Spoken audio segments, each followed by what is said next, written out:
New York City, 6 a.m. An out-of-control satellite radio show is being broadcasted to millions of Americans. Here we go. Here's the bit. At the controls, Greg Hughes, a father. I would love to say we have the best job in America. Anthony Cumia, an alcoholic. It could be the best thing ever. And Jim Norton, a comedian. Out loud laughs. How do we explain the show? We should start there. Oh, here it is. The three men make up the Opie and Anthony Show, a popular radio program known for its cringe style of entertainment and having very few limits. Oh, shit. This is a freak show. Why would anybody want to come on this show as a guest? Under the right circumstances, something weird could happen. I don't give a fuck. Laugh out loud funny. Which I love. That's what I love. In the past, they have been accused of multiple FCC violations and have even gotten their show suspended from satellite radio. Because when you listen to our show, you know what you get. You know what we are. Everything has to do with cock or balls. You know, the jokes all end up talking about cock and balls. You're a waste of light. Fucking listeners, go fucking die. Excuse me. Everything you are about to hear is real. Real people, real excitement. Wow. Get ready to experience the thrill of a lifetime. This is the Opie and Anthony Show. Damn. Thank you, Yes, Stacey it Keach. We won't let you Truly. down. Or will we? Yeah. Good morning. Welcome to the Opie and Anthony Show. Another fucking snowstorm heading our way, huh? This is one of those real winters they talk about. What's the matter, Danny? Oh, I think the computer was fucking up again. Wow. No, he hit his thing. I think the computer was messing up. I was so happy. Another storm rolling through. Real winter for the Northeast. It's been quite a while. I remember when I was a kid, used to have a lot of these storms, snow piling up. You go out in your little snowsuit. It's up to your head. Mm-hmm. And the snow lasted the whole winter. That's right. And this seems to be what we're on track for. Snow's been on the ground now since the first time it snowed. For a while. And it just hasn't stopped. I'm waiting for my pool cover to fall into my pool. Is this global warming? What do we got going on here? Because Canada is unusually warm this winter. Well, that's odd. Which is fucked up because they're, like, above us. Yeah, they're the ones that are supposed to... They're way cold above air us. comes down here and fucks us up. They're way up there. They're up. You're They're pointing up. up at the ceiling. Yeah, that's where they are, though. Yeah. And then they're getting snow down in the south. So what the fuck's going on? Canada's supposed to be real cold. Yeah. I don't get it. I like their global warming cop-out because when the temperatures were kind of ticking up and we were getting these unusually warm winters and whatnot, people were like, hey, global warming, we're ruining the globe. Mm-hmm. This sucks. And then after the first the first few years lately that we've been getting colder winters with more snow, they changed their whole thing and went, well, global warming doesn't necessarily mean warming. We changed the name of it now to climate change because it can mean that it's going to get cold. Well, that makes sense. Yeah, it makes sense when it starts getting cold, and they were calling it global warming to change the fucking name. A rose by any other name still's a bunch of bullshit. I think we're fucking up the planet somehow. Yeah, we got to be, but we're natural occurrences on this globe. I think we're messing with the weather a little bit. Yeah. I really do. But bugs do. Like animals do. We're just another animal that's fucking with the planet, but the planet's fine. Planet's fine. Yeah, there is a fuckload of planets where nothing is happening. You ever see the Earth from space? No. Oh, it's beautiful. I've never been up there. I went up there once on an acid trip. Yeah, I never really saw it. I've seen some satellite pictures, and you look down, and it doesn't look like the Borg planet. There's not like lights and speckles all over the place of light. The most part, you look and go, there's nobody there. There's just nobody home. That's because the pictures were taken at night. Oh, everyone's lights were out. All right. They were sleeping. They were snoozing. I'm snoozing. Yeah, I would like to think there's not a lot of people around, but fuck, I live in Manhattan. Yeah, well, that's one of the concentrated areas. At any second, you're going to punch someone in the face. There's so many people around. That is true. Doing stupid shit. This is true. Look at Australia. I mean, that place has got nothing. A couple of cities, and then the rest is nada. Where is Australia on that map? Right it's there. that big thing. And look how big Australia is. Now go to the right and look at the ocean. That's a little piece of an ocean of the South Pacific, and it's like 10 Australias. More. And it's just, and it's just a little piece of the South Pacific. There There is nothing. We could fish the shit out of things. We could drill oil. We could bellow fucking smoke into the atmosphere. They're saying we can't fish. Look at the size of the ocean. Imagine trying to catch every human being on a hook. There's more fish. We're starting to eat ugly-looking fish that taste bad because Tell me about it. Because we've overfished the waters. That's a fact. Remember a date? Eating an ugly fish. Get it? She smelled bad and looked bad. That's a good one. I thought it was an Abe Vigoda reference. But it's like there's so much ocean out there. Oh, boy, here's your video of the day. Video shows doors stuck open on speeding Metro North trains. So, what's going to happen? Everyone just stay away from the door. Stay away from the door. They'll fix it at the next station. Let's all relax. Yeah, I bet it was cold, though. But this guy... Yeah. That's against the law. I think those people are idiots who stand right by the door, but... yeah. That's really unsafe. Should Why they is he stop showing the the train? I video mean, to is there a people? way? Should they have notified somebody? What do you make of it? Absolutely, they should have notified somebody. I mean, that's something that requires somebody to go ahead and put him in a suit. press the alarm and make sure that anybody can die. What happens if they die? They're going to say, "Oh, I'm sorry." Eventually, the door closes on its own with a little push from the passenger. Metro Leave it North alone. investigates the video disturbs them too, and they're investigating the malfunction, which a railroad union official blames on a frozen circuit that controls the doors and should have also alerted a conductor. A spokesman says all doors are now being inspected, and this 40-year-old car is out of service for repairs. Is there anything more tattletale than this? Who gives a shit? So lessons to be learned from this. Well, first of all, never lean on a moving train door. Fuck up. For this very They reason. really are Also, just Metro filling. North says if you ever see a door open with the train running, move much further away from it really? than you see I thought you'd passengers in move that closer video to it, you doing. stupid And by bitch. all means, call over a conductor. They can close it manually. But one rider on this train told us that a conductor was told and never came back there. Metro North says this is a very unusual occurrence, but they claim that no conductor was ever told. Right. That's the latest this morning. And then they Is that asked news? for more money. No. Is that news? A door got stuck open on the train. Right. Someone filmed it, so they show people. This is how they created that story. They show people outside and ask them to comment. What are people going to say? No, it's good the door's open. Great, the door's open. We want more doors open. And then some dumb advice. Make sure you move away from the open door. Really? They got to give you the I didn't know safety. you were supposed to do that. Got to give you the safety advice for the story. The news just sucks. It's so bad. And then what we can learn from this: don't lean up against doors. Really, Yeah. You could spend the next 20 years of your life leaning up against a door, and guess what? You'll be Nothing. completely fine.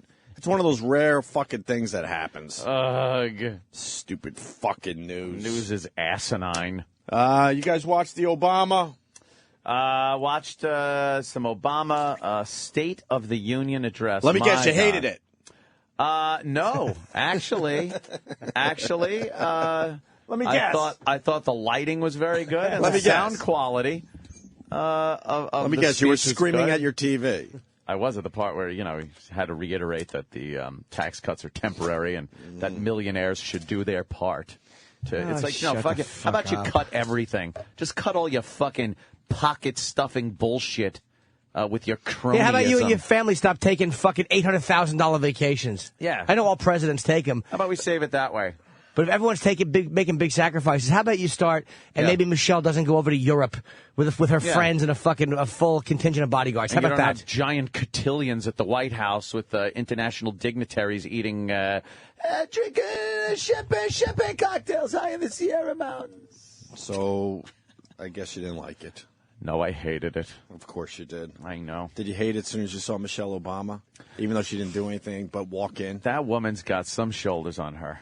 She got big hips. She's a big woman. She's got the big hips. She is a big woman. She's got the big hips where you know she's wearing stretchy underwear. She's gotta be. Sexy, though. She goes with the Sexy? But aren't they too Sexy. big? You ever see sexy underwear that's much too big? Well, they're stretching too far on the sides. It's like I've always hated that. you look in a store or something, and you're walking down the foundations aisle, and you see the supposed sexy underwear, but it's much too big. You know what I liked about the State of the Union, and this is as far as I got into it? The empty seat. Very Empty seat. emotional. That's For you the know, Giffords. It's like the missing man formation. For Very emotional. Fighter pilots. Some asshole had to fucking stand somewhere because they had to have an empty seat to get Empty seat. to get us all emotional. That's so he could turn and say, and we should be conscious of the empty seat here tonight. And, he wanted to say I would have been the asshole. Is that seat taken? Yeah, imagine some dummy just goes, there's an empty seat, I'm moving up. Walking down the aisle. Sits down. Is that Just be clueless guy. He's eating a sundae like George Costanza at the game. He's got chocolate all over his face. Is that That's an empty seat. I'm moving down. Dude, I'm moving down. I hope the usher doesn't notice. Fucking ushers. Go fuck yourselves. I'm going to give out a lot of fuck yous today. Oh. Stupid fucking ushers at sporting events looking for a handout when you see an empty seat below. Are you kidding? They look to get paid off? You don't know that? I actually didn't know that. You don't know that? No. I did not know. I really didn't. Commonplace? It's common in New York. These guys watch their seats like fucking hawks, and if you try to move down, they go, hey, you can't sit there. Oh, but you give them a 5 spot, they'll let you sit there. Wow. Really? Probably more than 5 at this point, yeah. You don't know that? Dude, I swear to God. These guys I don't know how to bribe people. I've never known how to do it. They watch their areas. As soon as you move down, they know, and they come running. I would be so afraid of getting thrown out. I don't know who. Jimmy just goes, thought we could take care of it right here at the garden. Yeah. Yeah, it's my ticket. I don't have my ticket. Dude, I had no idea that you could bribe your way. That's great. And you're supposed to tip them when they show you your seat, even though you sit there for every fucking Oh, really? game. I don't tip. They have a weird, dirty rag, and they kind of make believe they're brushing your seat off for you. And then if you don't tip, you hear them go... Yeah, fuck yourself. I tip, by the way. Some jobs dictate you tip, some don't. But you don't really... I don't think it's necessary. No? But, man, yeah, you try to move down, they're fucking looking for their handout. You want to go through the State of the Union? Of course. It was the big story last night. The president... Not the big story in my household. On the heels of the Tucson shooting coming out, State of the Union address, and a very, people were very upset about, a lot of liberals, that he didn't bring up gun control. Oh. Yeah. Good. Yeah, well, because he knows what happens. He loses even more people from the House and the Senate. And after watching the way the media tried to pass off this guy's shooting on Sarah Palin's metaphorical target, I have such a fucking disdain for them, and they really have kept their mouth shut. It's funny how they have not continued. Where's the rhetoric talk? Yeah, where's all the media with the rhetoric talk? Then it turns out that he was a fucking left-wing radical, which, again, it's not their fault that he did it, but where is it? Come on. Where the fuck is the media yapping now that his friends even said he didn't like Bush and he didn't like right-wing talk radio? Or even admitting that, perhaps some of the reporting was a little... Biased and wrong. And but no, you'll never see that. The story disappeared. All of a sudden, it's not Sarah Palin anymore, but no one will say it. And this guy's there grinning in a courtroom like a lunatic. But he's nuts. He is crazy. This guy is batshit nuts. He's just nuts. There's no looking for answers. He's just a crazy mother. No, we love answers. Sometimes there isn't one. Sometimes he's nuts. Just a crazy person. He's a nut. And Gifford's condition has been upgraded to good from serious. Yeah. Just going to rehab and stuff. This broad's going to be playing tennis soon, man. Yeah. It's amazing. Good to serious. I mean, she's coming to work here at Sirius XM. No, Chip, she's not. Oh. Although, who knows? This place. They'll probably give her a show. Oh, Jesus Christ. I just had a few titles go through my head, and I filtered it. See, this is how the Opie and Anthony Show filter works. You get a thought in your head, and before you spit it out, 99% of the times we filter it so we don't get in trouble. 1% of the time it slips out and we get in trouble. But that time right there, I thought better than to make a joke about her condition and this place. And no way. I had no desire to do that or to say how this should probably be perfect in a management level position. Oh, okay, well, that's funny because scooping on the management. Yeah. I was not going to say that at all. Yes. Obama State of the Union. Obama. A couple highlights for everybody. We're telling America's scientists and engineers that if they assemble teams of the best minds in their fields and focus on the hardest problems in clean energy, right, we'll fund the Apollo projects of our time. At the California Institute of Technology, they're developing a way to turn sunlight and water into fuel for our cars. Yeah, hydrogen. At Oak Ridge National Laboratory, they're using supercomputers to get a lot more power out of our nuclear facilities. Supercomputers. With more research and incentives, we can break our dependence on oil with biofuel. How does he not know if they're using supercomputers? Someone has to tell him before he makes that speech. I know. He doesn't know the difference, whether they're using soup or computers to get a... Supercomputers. Supercomputers. They're using supercomputers. One of those two. Well, soup is very delicious. And the Apollo project, it's all about black people, isn't it? You know, that line kind of pissed me off because he's the guy that pretty much put the kibosh on the Back to the Moon project, which people would go, oh, well, that's another expense. It's a lot of money, blah-de-blah-de-blah. But do you know how much technology and jobs and new technology and things he's talking about here? He's talking about the next Apollo project. Well, that is where a lot of technology that this country was famous for making came from, the space program. And he's decimating it in order to give money, I don't know where else, and tax the fuck out of everybody, yet no money goes to these programs that do make jobs and do make technology and innovation so we can have jobs here in this country and invent things again like we did during the Apollo program. So he evokes the name of the Apollo program, and yet what he's doing is tearing apart NASA and pretty much restricting them to having to take Russian ships up to the space station because we now don't have a space program. Maybe he just thinks it's a waste of time, and there's no more new technology to be had. Well, maybe, but they thought that, too, back in the 60s. Oh, I understand. You can't when John Kennedy, you got to be open-minded. We will go to the moon and do those other things. I love when he goes, those other things. It's like, what was that? Keep your head on? Oops, that other thing didn't quite work. Going backwards. Rob in Garden City. Rob.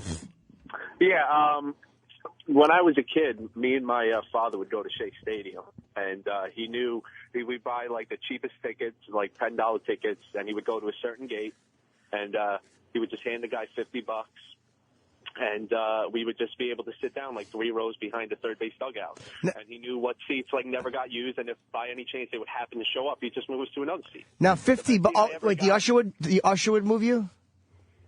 Yeah, just the guy that's in that area, that seats. Actually, the musician, Usher. And if you pay would come down. And if you pay the usher, then they would take care of you and make sure they would move you around if the seat they put you in, if the guy showed up. $50 now. What year was that, though? That sounds more like it. What year was that? That was like in the maybe late 90s. It's a major scam, especially at baseball games. Major. Yeah, There's so many of them. You're not just moving down for free. There's no way you could get away with it. Wow, I didn't know you could do it at all, though, dude. That's great news. The best game I ever went to, I got to sit right behind, right on the third base dugout, like setting my drinks and food right on the dugout. Right. Wow. For like $10.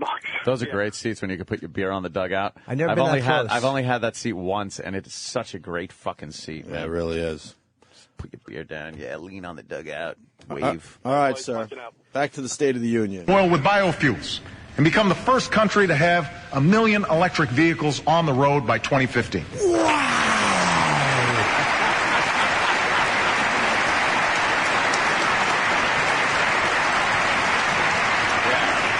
We need to get behind this innovation.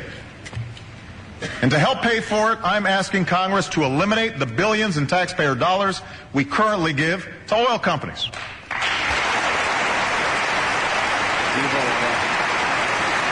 I'm fine with that, though. I don't know if you've noticed, but they're doing just fine on their own.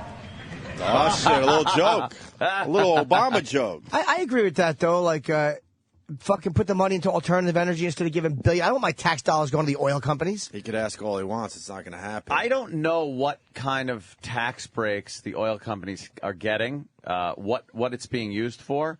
I know the oil companies don't just pump oil out and make money all the time. They're doing very well right now, that's for sure. But research and development is a huge part of oil companies. It is. They can't just keep pumping the same fucking wells. And we run right now, unfortunately, we still run on fossil fuel until that runs out and we got to come up with something different. Obama wants 1 million electric cars on the road. Where's the electricity come from? Do people understand we don't pull it out of our assholes? That it comes from fucking oil? Pumping fucking electricity? Yeah, there's nuclear power plants too and stuff, but for the most part, it comes from generators powered buy fossil fuel. But we don't use as much oil that way, right? Is that well, not as much as I would guess the olden days when we didn't have nuclear power plants. I like the electric car thing, but I bet you if we grab some audio from Jimmy Carter, he probably said the same thing in all the presidents in the 70s. I remember we George should do W. a Bush montage of State of the Union promises. George W. Bush was saying the same fucking speech. And I'm sure Clinton said it. About technology and how I'm we sure need the other Bush to. said it. Yeah. Why does it not get done though? Like I know it's a haul, but like literally we can have. Like I mean, a lot of the cabs you take now because it saves them on gas are hybrids, and they're fucking. You always think they're running out of. They're off. Yeah. They're so quiet. Yeah. But why don't we have that? The oil companies really do invest in and lobby against that shit, and that's where you got to kind of hate them. Yeah, but you know what? It's a business. If you were, I know. If you were putting out something, if there was all of a sudden this solar-paneled, hysterical comedian that came rolling out onto a stage and made people laugh and the club owners didn't have to pay him paid him $1 every time they came out on stage, and they started going, Jimmy, these guys are funny, these robot things, we pay them $1. You'd be going like, I don't like these robot comedians. You're right, and I would be selfish about it, especially if most of my audience is what kept this country tied into these shit Middle East countries like fucking Saudi Arabia. Especially if my audience was dependent on Saudi Arabia, then I would be selfish. But boy, would I be a selfish cunt. I hate the fucking Middle East, and I want out with a passion. I want out. Yeah. I don't care what they do to each other. I know. I'm sick of depending on them. Carolina man, Opie and hates entitlements, and NASA has never done anything but lost billions of dollars since the mid-'80s. You know what? And that's probably what Obama's looking at. But then restructure. But losing money, you don't lose money when you invent things. Let's see what NASA has come up with that we use on a daily basis since the 80s till now, and you tell me that's losing money. It makes industry. If a company, if a government agency, and by the way, show me one government agency that makes fucking money, okay? It doesn't happen. NASA is an innovative government agency. They have great minds, and over the history of NASA, they've had their ups and downs, but for the most part, they have invented amazing fucking things. Why don't we privatize? Amazing things. Yeah, privatize. Why don't we privatize the space program? How about restructuring and just the waste? There's so much waste in government, and no one really addresses it because it's just like, oh, it's been there, it'll always be there. Fix the waste. What if they privatize it? That's not a bad. Like I've heard that talked about. Why is that bad for them to privatize it? I don't know. People are privatizing their own space endeavors. You got, what's his name there from Virgin? Branson, yeah. Branson, he's doing his own thing. A lot of people are trying to get into the space program. But to say that NASA is losing money and wasting it is not accurate. It's not just like you're throwing money in and getting nothing out. You're getting amazing technology. That fucking GPS system, right? The GPS system you use in your car every fucking day. Thank you. Thank you, NASA. And the military. We invented Tang, by the way, Gregory. Tang is our invention. Love the Tang. Yes, I do too, especially the orange flavor. How about what they still sell Tang? Yes, they do. How about what you're listening to right the fuck now? On Craigslist. We'd be out of a gig. Tang on Craigslist. Tang.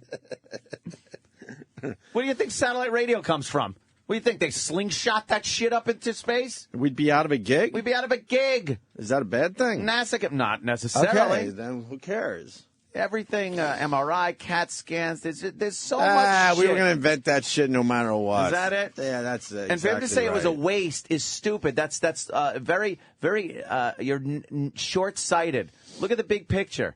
NASA at least has given us technology that has made jobs. It's made complete industries that this country exclusively owned for many years. All right. Obama talks about kids going to school and getting degrees. As many as a quarter of our students aren't even finishing high school. The quality of our math and science education lags behind many other nations. I wonder why. Why? Because the students perhaps are distracted by unruly youths and teens. I saw some more videos of unruly teens yesterday. It was fantastic. Which one was that? The was one it at Wendy's. Not the IHOP one? The IHOP one. Yeah. Well, it's unruly teens. That's what I say now. I go, oh, fuck, look, an unruly just passed me. Oh, shit, an unruly won't get out of the way. That's my new word. You see unruly. You see unrulies every day? I see unrulies. They're everywhere. They're everywhere.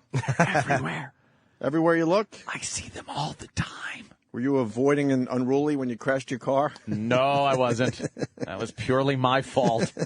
I do not Sounds like you were a little unruly. I do not cast blame, although I was driving on unruly top. Jesus. America's fallen to 9th in the proportion of young people with a college degree. And so the question is whether all of us, as citizens and as parents, are willing to do what's necessary to give every child a chance to succeed. That responsibility begins not in our classrooms, but in our homes and communities. Oh, by having, parents. It's family that first instills the love of learning in a child. And what are you going to do about that? Only parents can make sure the TV is turned off and homework gets done. We need to teach our kids that it's not just the winner of the Super Bowl who deserves to be celebrated, but the winner of the science fair. Let's celebrate that nerd, because he won't be getting any pussy in high school. Yeah. Science fair. Good old science. He's right. I mean, look, he's right about that. But it's this idealistic bullshit that like anybody can say. It's first of all, for your parents to say turn off the TV and do your homework, you're already doing a great job. If you have to tell your child, hey, shut the TV off, go inside and do your homework, you're already a family. Holy fuck, you're leaps and bounds ahead of the people that are fucking up out there. How about where's our son? So I could tell him to do his homework. Homework? I don't even know if the motherfucker's in school. Turn off the TV. What TV? It was stolen last night. Exactly. Or at least ask the TV to stop talking so loud before you ask him to leave. Transvestite joke. Yes, tranny.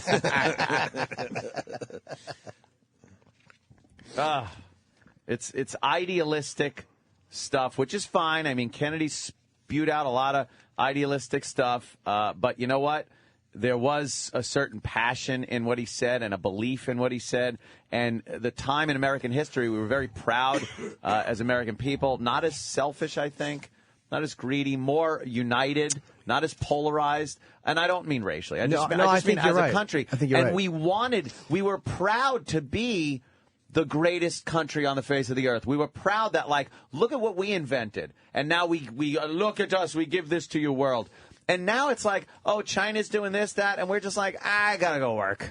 Leave me alone. We don't care anymore. By the way, watching Obama's speech, and this is something that they're all guilty of. They all talk about how we have to work together and how this and that. We all have to curtail our speech. And when it's a Republican president, the Republicans stand up and clap, and the Democrats act like he just said AIDS is fun. Yeah. And the same thing when a Democrat speaks. Republicans sit on their fat asses. Fuck. They don't applaud. All of them. And they're if they can't applaud what he's saying as a courtesy, that you know what I mean? Like they're such fucking twats. Like they expect us to have babies. They talk about it being like a friendly discourse and respectful. Meanwhile, Hillary and Obama rip each other apart, just like McCain and whoever he beat in the primaries. And then all of a sudden they're on the same team. Same team. Like Hillary, why didn't Hillary come out and go, you know what? I said that Obama sucked and I liked McCain, so I'm going to stick with McCain for the presidency. I believe in him. Like, that's what fucking, how phony they all are. Because it's phony. I'm babbling. I'm sorry. I'm tired. No, you're not, because the way people don't realize the phoniness, it amazes me. Like, that is blatant phoniness. How one day she can't stand him, and then, all right, he wins the primary, she concedes, and now she likes his policies and what he does. You were just bashing him for not having enough experience, if you remember. She said that. His policies were too liberal. And now, well, he's great. I think McCain and Hillary would have been a really good ticket. Like, I think that would have been an interesting... I mean, the hardcore Republicans would have hated it because it's very liberal for Republican. But, I mean, a lot better than fucking Sarah Palin. Better than Palin and McCain, and better than Obama and Biden. Tell you the truth. Yeah. You know, I don't dislike Obama. I kind of just wish he was a vice president and then became president after 4 or 8 years of like, kind of like Bush Sr. did.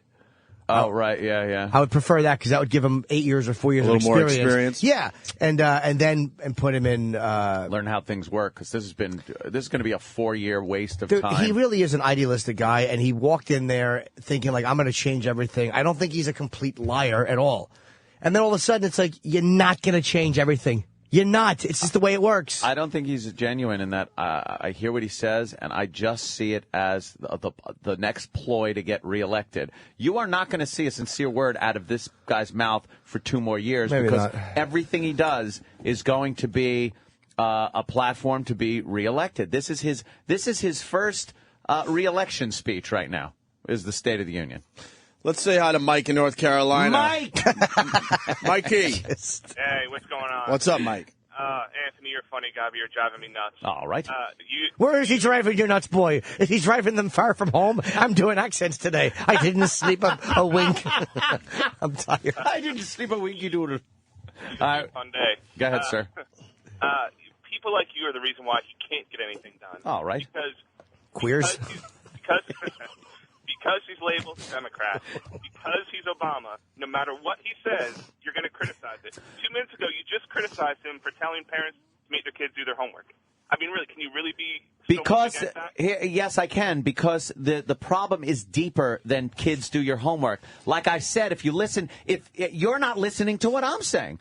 I said if you have a child in the house and you have 2 parents and they're telling their child, now shut that TV off and do your homework, you're winning the battle right there because you have your child in the house, he's gone to school, he's come home, you're actually able to communicate to him to tell him to shut his TV. He's not out gangbanging or fucking shooting people or selling drugs. There are parents in the fucking house that give a shit. He's not pawned off on his grandmother because the mother's a crackhead and the father who fathered 10 children is gone.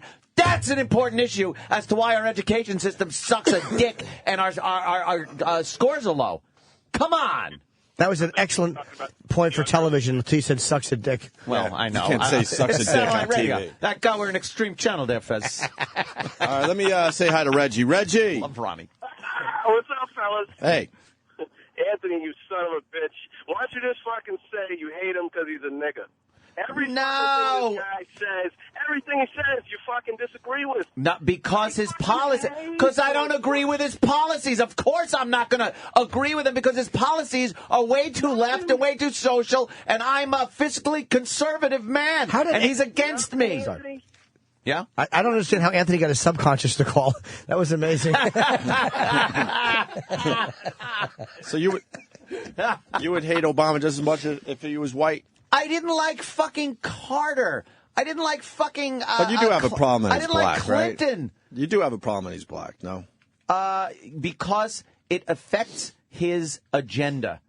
That's the only problem. I don't physically have a problem because I look at him and I see a black man as president of the United States. A lot of people want to pour that on me. That's not true. Like if it was Colin Powell and he was a Republican, you'd like him. Right. I would be like, I don't care he's a black guy. It's Colin Powell. I agree with a lot of his politics, aside from the fact that he went in front of the UN as a puppet and just babbled bullshit that George Bush fed him. But and that's where he lost everybody, by the way. But I don't look at Obama and go, oh, goddamn, look, we got just a Negro in the White House. I'm not like that. I look at him, though, and see, based on his track record and him as an activist in Chicago, that his blackness affects his agenda in a way I don't agree with. And that's the only problem I have with him being a black president. He should just be a president, not a black president. Get me? Thank you. State of the Union, Obama talks about rebuilding faith in government and being transparent. In the coming year, we'll also work to rebuild people's faith in the institution of government. Because you deserve to know exactly how and where your tax dollars are being spent, you'll be able to go to a website and get that information for the very first time in history. Oh, yeah? Because you deserve to know when your elected officials are meeting with lobbyists. I asked Congress to do what the White House has already done. Put that information online. And because the American people deserve to know that special interests aren't larding up legislation with pet projects, Both parties in Congress should know this. Your special interest. If a bill comes to my desk with earmarks inside, I will veto it. I will veto it. How many fucking earmarks have been on bills he has signed because they're left-wing earmarks put in by his cronies? He's just talking about the Republicans and the right. He doesn't want to see any bills come across his desk with those earmarks on it. How about all the earmarks that were in the fucking first draft of the health care bill? Stop it. Stop it. He's fucking lying. God. The only way to tackle our deficit is to cut excessive spending wherever we find it. Great, do it. In domestic spending, defense spending, healthcare spending, and spending through tax breaks and loopholes. Oh, that's spending. This means further reducing healthcare costs, including programs like Medicare and Medicaid, which are the single biggest contributor to our long-term deficit. The health insurance law we passed last year will slow these rising costs, which is part of the reason that nonpartisan economists have said that repealing the health care law would add $250 billion to our deficit. As opposed to what you added? Still, I'm willing to look at other ideas to bring down costs, including one that Republicans suggested last year. Yeah. Medical malpractice reform to rein in frivolous lawsuits. Like that? Yes. I like that. The trial lawyers. That's good. How much does that cost, though? Is that one of those things you could just jump on and go, hey, everybody agrees with this. Yay. And it saves us $20. Now, the lawsuits, but the lawsuits jack up insurance. Yeah, it's crazy. Sure They are, it's like we were talking at the cell last night. It's like you don't know who to hate because it's easy to criticize doctors. Like, fuck them, they charge too much. But then again, they pay tremendous malpractice insurance. And they should, because a lot of times they fuck up. But a lot of times the lawsuits they have to deal with are things that are beyond their control. Frivolous bullshit. The lawsuits really make insurance a lot higher than it should be. Mm-hmm. People sue. Like this fucking dumb twat that fell into the fountain? The fountain? Yeah. Oh, I saw an interview with her where she's crying and if it was you, you'd feel different. And she's retained a lawyer. You looked like you looked silly. So what?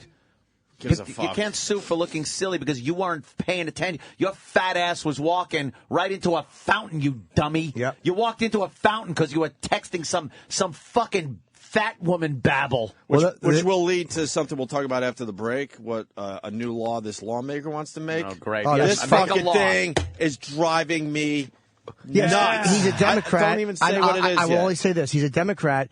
And once again, I would just like to say, for all you civil libertarians out there, will you stop sniveling that it's only conservatives who are trying to infringe on your civil liberties? Will you stop it? This asshole's trying to pass a law that will drive everyone How come fucking one thing nuts. happens and the first thing people do is, we must pass a law. Shut up.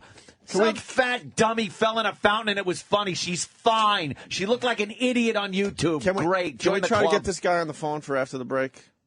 Yeah, we could try. Please. Let's see if he wants to talk about his stupid law. More Obama from the State of the Union. And if we truly care about our deficit, we simply can't afford a permanent extension of the tax cuts for the wealthiest 2% of Americans. Make sure to say 2%.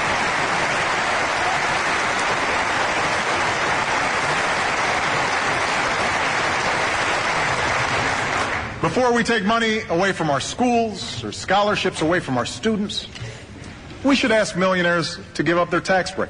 Shut up. It's not a matter of punishing their success. Yes, it is. It's about promoting America's success. Fuck you! Fuck you! Fuck you! Just fuck you! Wow, you're saying fuck you to the president. Asking millionaires to give you fucking... I work my balls off. Shut up. I've worked for many years. I have a God-given talent for being hysterical. And doing voices. You are... Why should I have to chip in to something you think I should? What's that? Who the fuck, Chip? Why should I have to chip in for something you think that I should do? Because you're the fucking president? Just stop already. I pay a fuckload of taxes. I just mailed one out. And that isn't even for April. I got to get all my shit together and fucking send it off and pay more in April. And then again in July. And then again in fucking October. And again, just shut up. I pay enough. Fuck you. Get out of my pocket. It is, you know what? It's hard to argue with that. It's like, fuck. They just want to keep fucking taking more. Enough. Well, that's what this law's all about that we're going to talk about. I had to take a fucking pay cut here where I work, but they don't take that into consideration. They don't want to take more taxes out of the less money I make. Fuck you. Just go fuck yourself, man. I'm sick of it. Him, his cronies. Fuck you. And the wealthiest, let me make sure I say 2%, which means 98% of you. Wow. You're all under my fucking wing. Shut up. God, does this guy stink as the president? Oh, he just does. God, enough of you with the taxes. Cut the spending. Cut your bullshit fucking program. Don't do shit spending. Fucking socialist commie. Enough of him. God, 2 more years, please. Get somebody, Mitt Romney, anybody. Just fucking get in there and take his job away. Send him back to Chicago with his tail between his legs.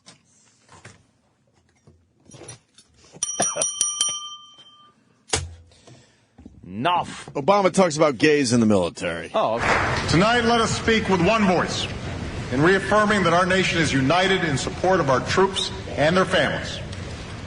Let us serve them as well as they've served us by giving them the equipment they need, by providing them with the care and benefits that they have earned, and by enlisting our veterans in the great task of building our own nation. Our troops come from every corner of this country. They're black, white, Latino, Asian, Native American. They are Christian and Hindu, Jewish and Muslim. Muslim, we get it. And yes, we know that some of them are gay. What? Starting this year, no American will be forbidden from serving the country they love because of who they love. For loving to suck a cock. Okay, faggot, what's that? If you like to suck a cock, you can shoot a gun. I do agree with them there, too. Enough of keeping gays out of the military. Gays want to go in there, have a pisser, have a field deck. Got more balls than me. Mm-hmm. Well, you know. Well, in their mouth, on their nose. In their pockets. Goes into combat wearing a Roman war helmet like the old days. Let's go to Andy in Atlanta. Andy. Morning, boys. Andy. What's up, Andy? Did you guys see in the section where he was talking about fame is not the answer to long-term success and all that crap, the lady that was falling asleep? When they went to the crowd, they showed a black lady sitting, obviously a member of Congress or something. She was dead asleep, and her head just rolled right over, and the camera was dead on her. Oh, yeah? She was sleeping? Little snooze? Well, that's because blacks are lazy, right, Ant? I'm snoozing. Never said that. There are plenty of wonderful African Americans out there. You'll agree that a white person can could fall asleep, too, at the State of the Union, I see right? him on every commercial. I see him on commercials for cereal. I see wonderful families eating together in cereal commercials. I see wonderful families going to Disney. I see that on television. So they're out there. I know it. I've seen it. And finally, this from the State of the Union. We should have no illusions about the work ahead of us. Reforming our schools, changing the way we use energy, reducing our deficit. None of this will be easy. All of it will take time. And it will be harder because we will argue about everything. The costs, the details, the letter of every law. Of course, some countries don't have this problem. If the central government wants a railroad, they build a railroad. Right. No matter how many homes get bulldozed. That's it. Like that. If they don't want a bad story in the newspaper, it doesn't get written. And yet, as contentious and frustrating and messy as our democracy can sometimes be, I know there isn't a person here who would trade places with any other nation on earth. that's all, folks. All right. State of the Union. Nice finish. Nice big finish there. Good one. I'll pay for it. Don't worry. I got it. Hey, everybody. I'm like the guy that walks into the bar. Only the bar is the United States. Hey, everybody. Don't worry. I got it. I got it. I'm good. Obama says I got it. Just do whatever you need to do. I'll take care of it. I'll again say it. The 2% he's talking about make a lot of jobs for people. You tax them, the jobs go away, and that's what happens. Sorry. It's just the way it is. You can see what happened with the economy. It wasn't taxes, but it was, companies fucking up. But the bottom line was a lot of businesses weren't getting the income that they had before. And what did they have to do? Fire people. And unemployment went up. Taxes, it's like the same thing. You're taking money away from a company, and they're not going to be able to hire as many people as they did. Unemployment goes up, and you end up where we are now. So taxing the evil, the evil 2%. Oh, we're like Darth Vaders. It doesn't help the economy. Enough. There's a balance, motherfucker, and it's already way tilted. Way tilted. Flat tax, everyone pays. Blow me. With that, Kevin in Wisconsin. Kevin. Hi, I wanted to let Jimmy know that having gays in the military, it sounds good on paper and everything, but I did 4 years in the Marine Corps. There's no fucking way I'm going to serve with a guy like Fez. You automatically revert fucking 10 years. You're a bunch of juveniles, man, and you're constantly grabbing ass and giving shit to your buddies. Dude, hold on, Kevin. That is I got to say something. That's really stupid. I mean, it's not that you don't want to have a Fez next to you because I don't even know if he's gay, to be honest with you. Let's say he is. I have no idea. Yeah, but you don't want Fez near you because maybe he's a little unstable. Has nothing to do with Fez his fucking... isn't the kind of guy that would join. Right, it's not. It has nothing to do with his sexual preference. No. He's a little shaky on his feet. We all know that. But dude, I know what you're talking about. Military like guys, I said, I have no fucking idea what Fez's deal is. Military guys have a certain way of behaving. Hold on. But the thing is, I know you just usually give us an example, but even though like military guys have a certain way of behaving, and there will be annoying things that happen for you guys, like don't call each other fags, because like that type of stuff. Yeah. But to me, man, other countries do it. And if a guy wants to serve, they're braver than me. Like a gay guy willing to go in there and fucking serve and possibly go to war is fucking braver than me. I never had the guts to do it. So I don't think I'm in a position to go, that guy can't do it. No.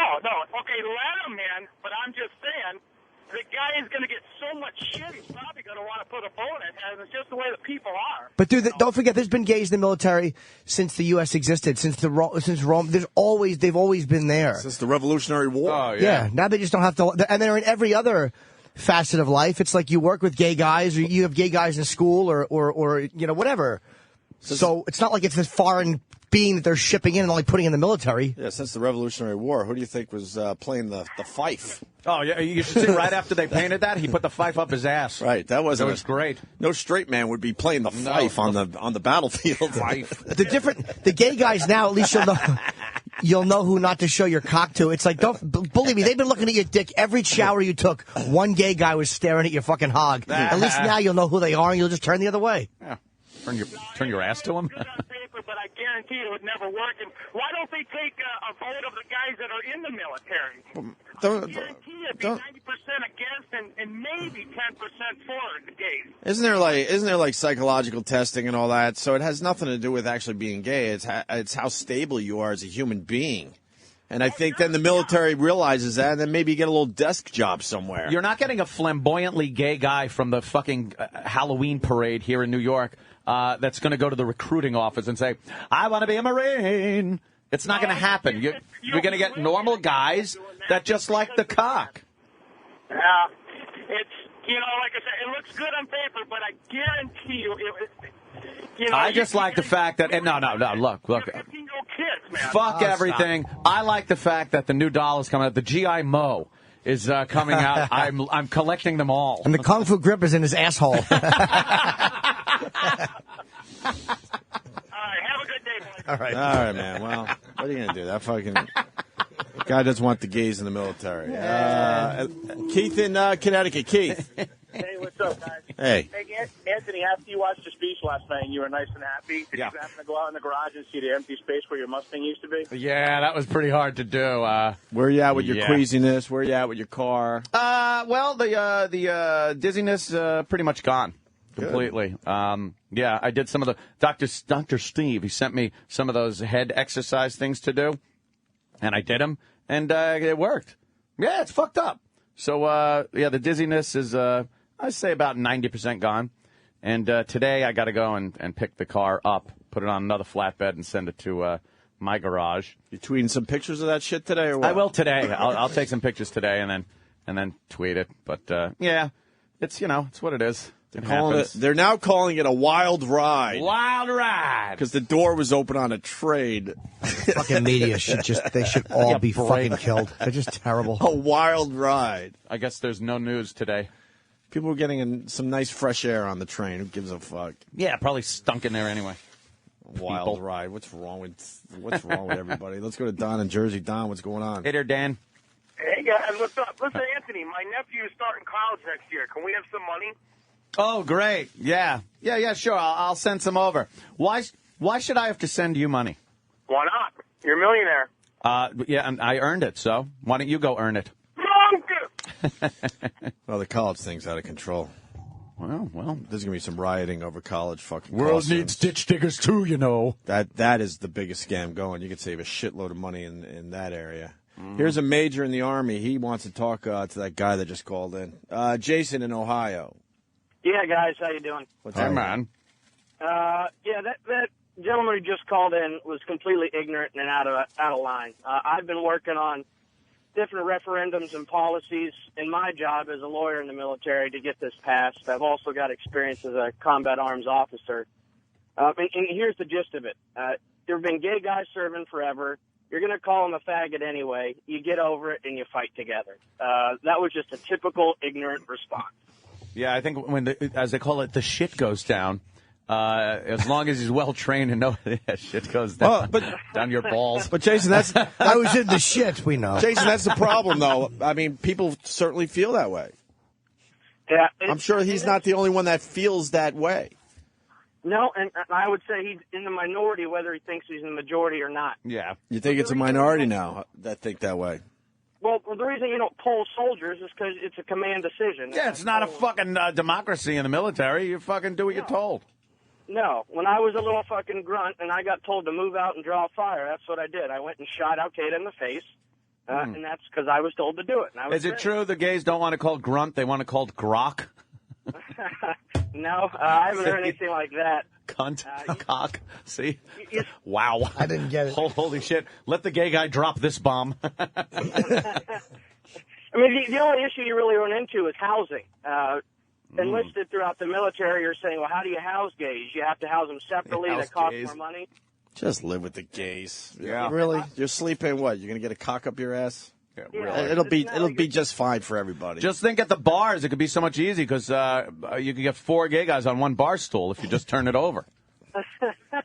Well, that's one way to look at it. That old gag. I'm sure the Coast Guard would be in favor of that one. Oh, you're saying the Coast Guard has a lot of maybe... Yeah, Coast Guard definitely sucks more dick than any other force. Wow. I heard that on their commercial for recruiting. They suck more dick.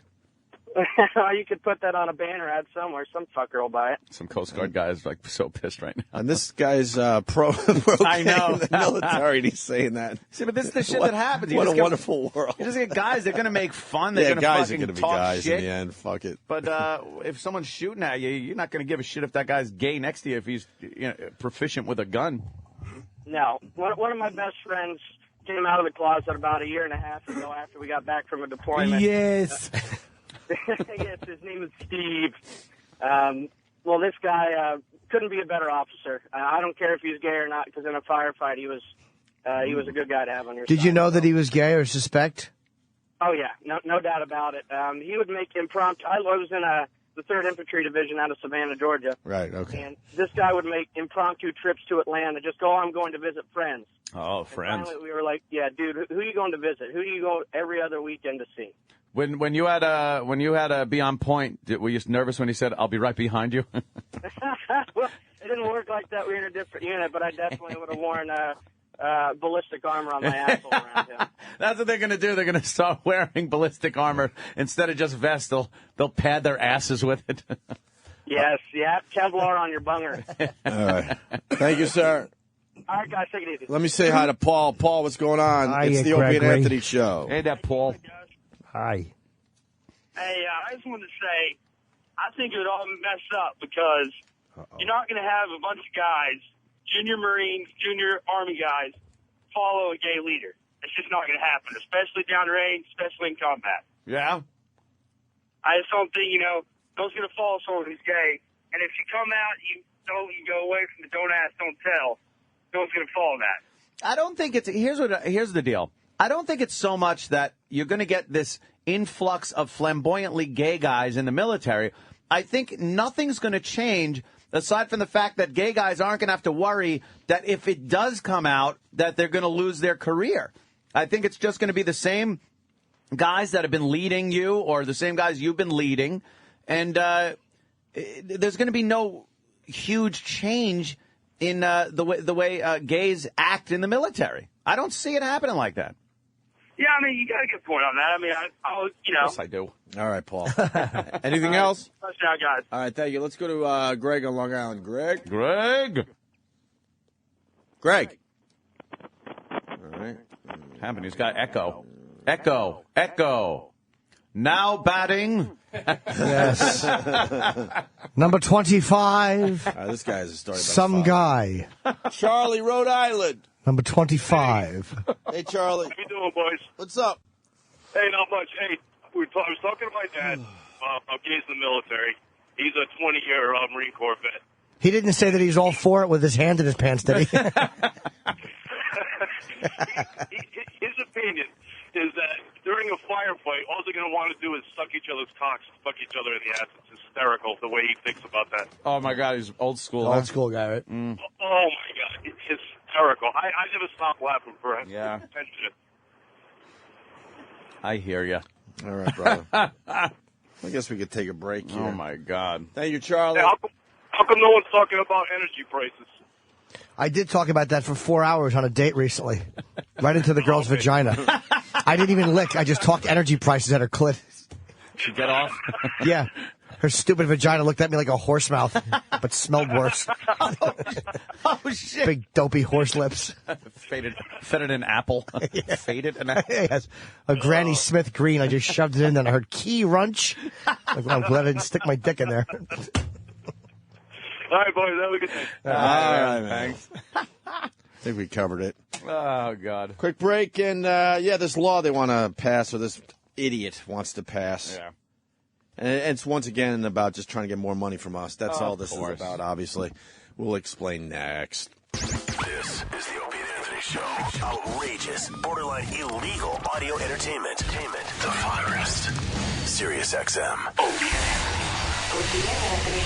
You're listening to Opie and Anthony. Opie and Anthony. Virus. Sirius XM.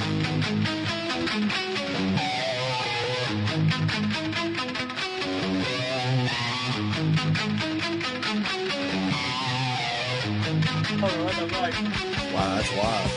What is that about? In case you got to throw up, right? They show the hospital. I didn't hear the sound, but you got to know what happened. What happened?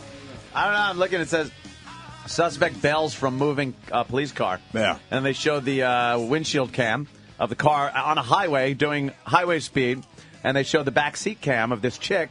She's sitting there cuffed, and the window is open, the back window, and she just wiggles out head first. She's cuffed and just flies out the window. And then the next shot they showed was a hospital. So I guess she didn't get too far. But she didn't die. I don't know. Because it looks like the car was going pretty damn fast. Yeah. I bet she was drunk and they left the window open so she wouldn't puke. Because They there had was a a little bucket in pink front of her, bucket yeah. next to her. So Yeah. I bet you she was fucking nauseous. She said, fuck this, I'm out of here. Yeah, leave the window open. I'm going to vomit. That's hardcore, motherfucker. Hell That's yeah. hardcore. So here's your law, the latest law. All right.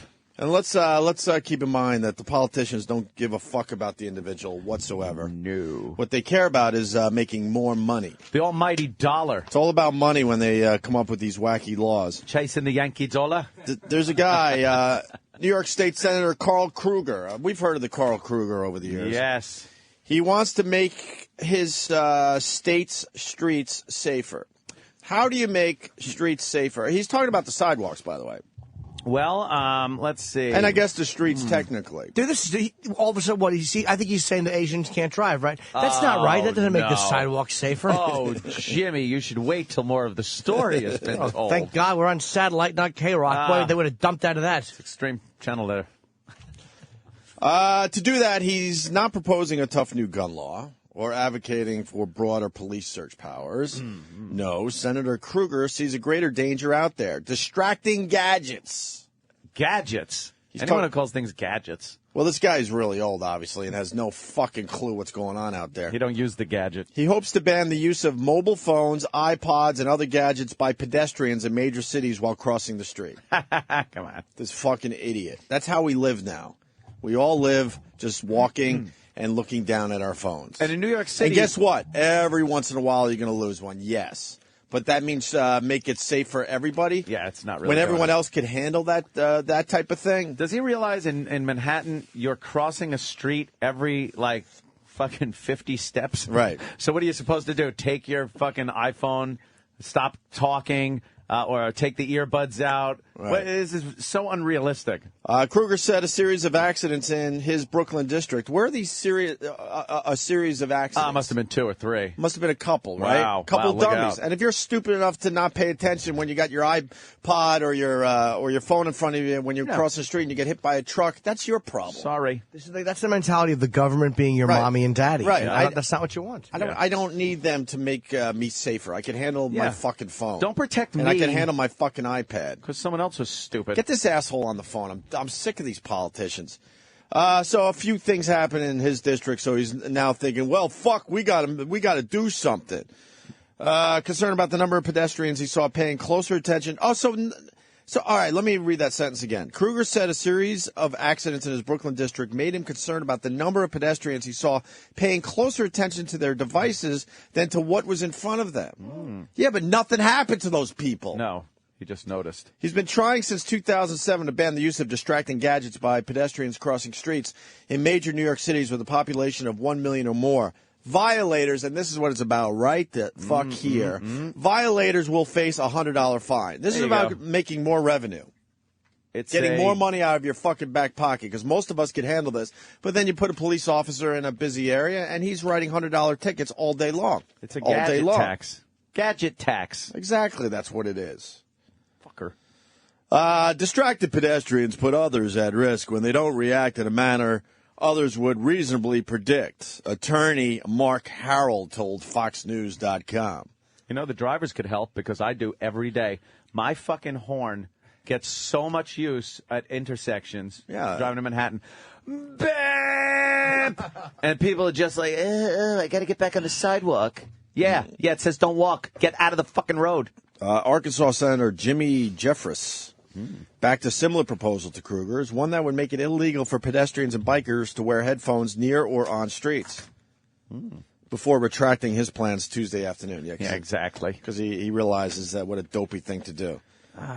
So, there you go. What do you think? There's no way this Good will luck pass, with that. right? No, that ain't getting anywhere. That don't have legs. These stupid fucking politicians. The dumb broad in Jersey backed off her license plate thing for bikes. Yep, she got off of that one. She backed off quickly. She realized how stupid she looked. You can't make people get license plates for bicycles. for a lot of money. And the reason was because some old people get knocked over by bike people, I guess. Yeah. So now the old person who can't see anyway pops up and tries to read a tiny little license plate on the back of the bike. Yeah. That was her reasoning. Meanwhile, the reasoning is, let's soak the bicyclist for some cash, too, like we do the drivers. Yeah, it's always about trying to, protect the individual, but it has nothing to do with that, man. It just doesn't. It comes down to money. Why wouldn't they do this, then? Why wouldn't they do this? Instead of fining somebody $100, they're walking across the street, they got their iPhone buds in their ears, and they get caught. How about you give them a ticket? And they have to appear at some kind of safety seminar. See, that helps the problem. Just giving them a $100 fine doesn't inform the person what they're doing wrong. And if you want to help the people, then educate them. Ooh, bullshit. Take their money. When you get a speeding ticket, you don't slow down. No. You really don't. You slow down while you pull away. Everyone drives the most legally when they're pulling away from just getting a ticket. That's the most legal. I actually put my hand out the window for an arm signal and fucking blinker. It's like my road test is going on again. 10 and 2, adjust the mirror. 35 miles an hour. It's extremely nerve-wracking, though. You drive so good right when you pull away from a The cop. trooper's right behind you. Yes. Like, oh, fuck, I got to get back on the highway properly. Oh, and I hate when they have to go the same way you're going for a while, and you're just like, let me pass him. Should I wave? You think the trooper pulls over the same car within a mile? It's probably happened. It probably has happened? Yeah, it's probably happened. But don't they understand there's a major panic going on? Yeah, don't you understand? At that point? I think every cop knows that the person that's driving after they got pulled over is freaking out with you behind them. I think they play that up, too, and have some fun. I would do a Super Trooper so bad, just turn the lights on, make them pull over again, pass them, reverse, turn the lights on again. Yes. You know how fast you were going? Rich in Wisconsin, fuck that congressman. It's called thinning the herd. I'm all about thinning the herd. Yeah. We're going against nature. If you can't fucking cross the street and look at your phone at the same time, whatever happens to you happens. We can't breed out the stupidity when they're being protected.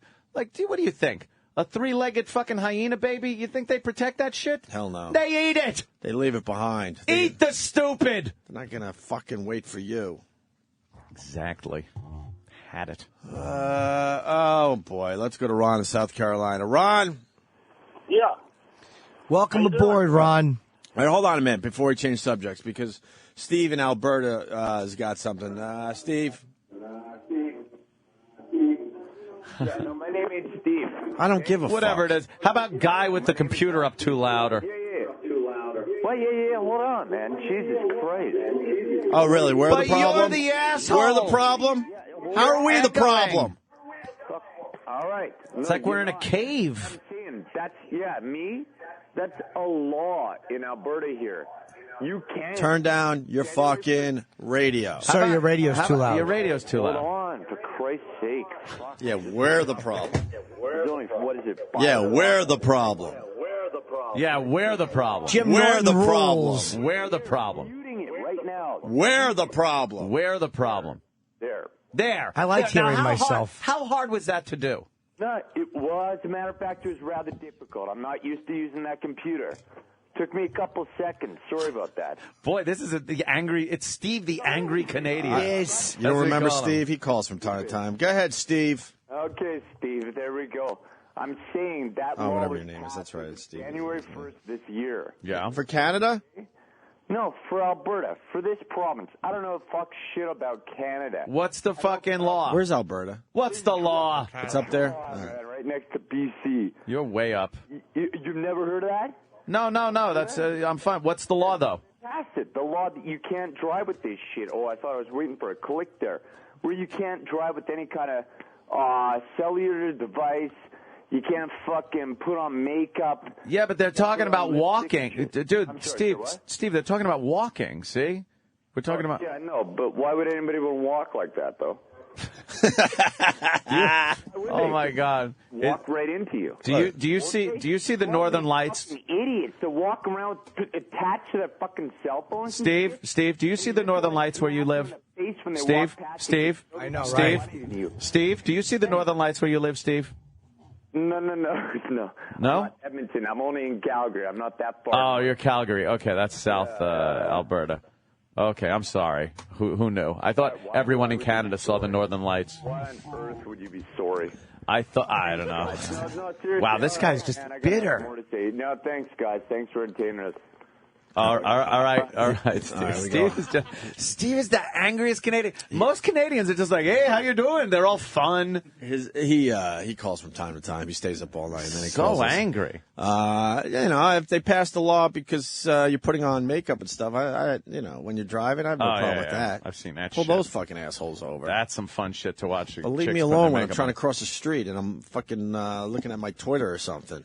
My biggest I can handle it. problem still is, aside from cold tires on cold streets, is people that just won't get out of the way. Just get out of the fucking way. Oh God. Let's say hi to Kevin in South Carolina. Kevin. Yeah. Kev. Hey. Hey, man, what's up? I was just going to tell you guys, I once got pulled over for minding my own business, riding a bike in Florida with headphones on. So there's a law in a place called Longboat Key, Florida, where you can't have headphones on and ride a bike. And that's all about getting a little revenue for that area. It has nothing to do about you and your safety. Nothing. I'm no, I was you. just minding my own business, and I literally got pulled over by a police car.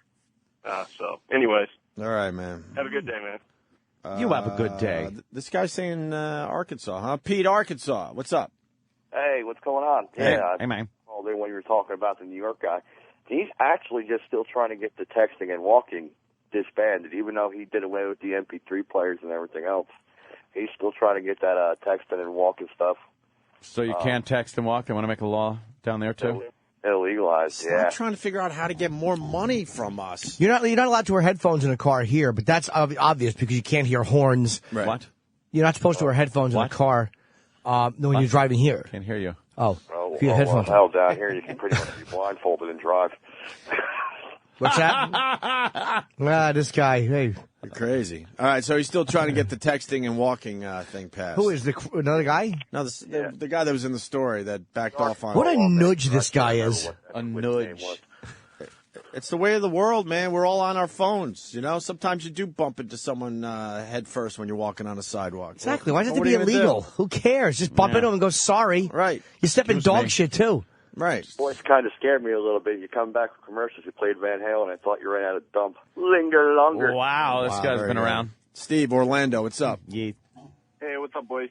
Hey. I heard a news story here. They were talking about, I don't know what's going on up in Alberta, but I heard a news story here that this was a result of the girl taking a tumble into the fountain while she was on her fucking cell phone. Yeah, we were just talking about that. I think it is. It sort of is, because that was mentioned in the story. But she was just a dope. She Dummy. was just a stupid dope, and we should all point and laugh. That's what humans do, is point and laugh when someone falls. Get over it. Why the fuck does she have a lawyer? You're a viral video. Enjoy it. Right. Have fun. They fired the security guards that released it.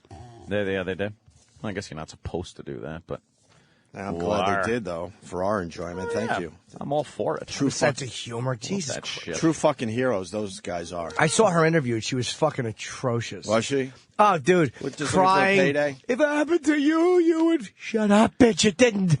And if it How did, about- oh well. What are you going to do about It's it? her fault. I bet nobody just was walking straight and walked into that fountain. Find me one person, unless they were blind. And she's that did familiar that. with that mall, too. Very familiar. She was texting away and looking at her phone and being a dummy and fell into a fountain. It's her fault. This is some of that litigation, that wasteful fucking bullshit that goes on. Oh, God, should sue her. Sue everyone. Fall in the fountain. Word. Oh, okay. We got a trooper or a police officer. You know how we were just talking about being pulled over and then it's nerve-wracking to pull away with the cop right behind you? Yeah. Matt's got a story. Hey, Matt. Hey, what's up, boys? Trooper, regular. What's your job there, brother? City cop. I called City one cop. time right after I got tased. You guys remember that? Oh, fuck yeah. Oh. And I told you I was going to come up there and tase Jimmy for you if you wanted me to. They wouldn't allow it, but I was willing to get tased right on my cock. Why would they allow it? Management do. It's part of training.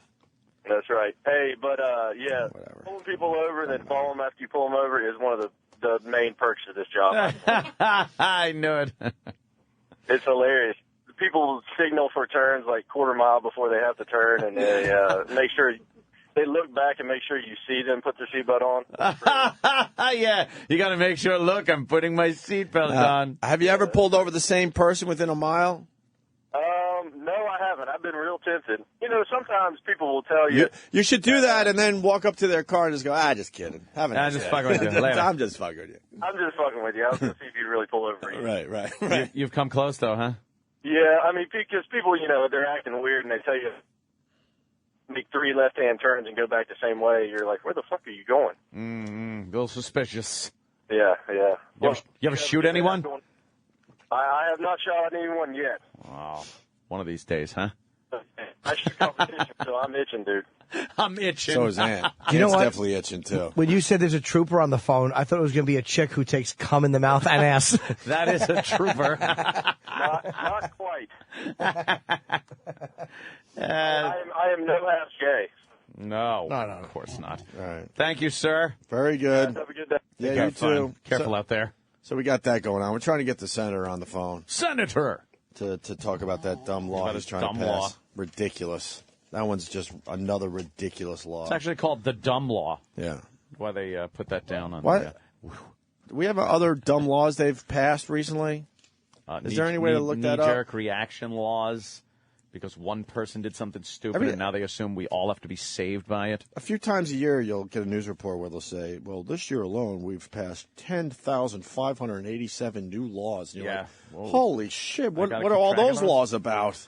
Hey, what's this law I'm seeing? What's this law that I'm seeing up on all the fucking lit signs over the highways that says, new law here in New York, you have to pull over for stopped emergency vehicles. See, I don't understand this law. What? It's such a vague description What does that mean? of what this fucking law is supposed to be that even I read it and I go, all right, are you supposed to pull over for emergency vehicles coming by you? I know that. I do that. I pull over to the right, and that's it. But you're supposed to, it says move over for stopped emergency vehicles. Now, does that mean if I'm in the right lane and they're stopped in the right lane, I got to move into the middle lane? Or like, what the fuck does that mean? I don't know. Pull over for moving emergency vehicles. Yeah, we've had to do that forever. One. That isn't a new law. That makes sense. Yeah. Some of these laws do make sense. Of course. JD in New York City. You got something? Yeah. What's up? It's to move over. Like if a cop stops somebody in the right lane or the shoulder, you should move over maybe to the middle lane. So you what don't, if you maybe can't hit him? What if there's somebody in the middle lane next to you? You should probably drive on the shoulder or stop. But logically, that's what people do anyway. Yeah, and then the cops, they angle their car too to make sure they're a little more protected. The law requires motorists to drive with caution when approaching an emergency vehicle that is parked on the side of the road with lights activated. All right, here's what they don't want. They don't want you zipping past at fucking 60 miles an hour and in the right a trooper lane on the hip right when you're there. Okay, this should only be done if another lane in the same direction is available and the move can be made safely without impeding other traffic. No one can get a ticket for this. If you get a ticket for this, you're on an empty road doing 80 miles an hour next to a cop with his lights on in the right lane. Correct. Because there's a way out of this. Look, there was a car next to me. I couldn't get in safely. Dismissed. This is a dumb new law. I like the meaning is good. It's to protect the cops that are pulled over. But like I said many times, when I get pulled over, I will roll my window down and kind of wave at the cop. If it's going to take a while to pull over, I'll put my blinker on and I'll wave to him like I see you and I'm pulling over. I'll slow down and pull off of a highway, pull into a parking lot, under a light if it's nighttime. I always make sure I'm in a very safe spot for everyone involved. I'm not trying to run, but, because you see some people pull over. When they get pulled over in the HOV lane and they stop in the HOV lane, I want to kill them. It's like, look, you see him there. He's not going to put his lights on and start shooting out your tires. Wait till you can pull out of the HOV lane all the way to the right, use your blinker and your mirrors. Might take a little while, but I think the officer will understand that he's not standing in the HO-fucking-V lane, and it makes it a lot safer. I drive faster when the fuzz puts their lights on. Man! You ain't stopping me, fuzz. We go to Robert in Kansas. Robert. Anthony, you're a tool. No wonder you wrapped up your Mustang. Uh-oh, what happened? Yeah, it's a simple law. Slow down if you can't move over, and if you can move over, put your blinker on, move over a lane, and proceed about your business. It's not Without simple. putting your foot in the gas on a car, you can't. It's not simple the way they have it written on these fucking lit up signs over the highway. It's not. I wanted some clarity on this issue. He hung up. Also announced today they're trying to get that law passed with the $10 if you enter Lower Manhattan. Oh, they want to do that now? Mm-hmm. He tried to do that a couple of years ago.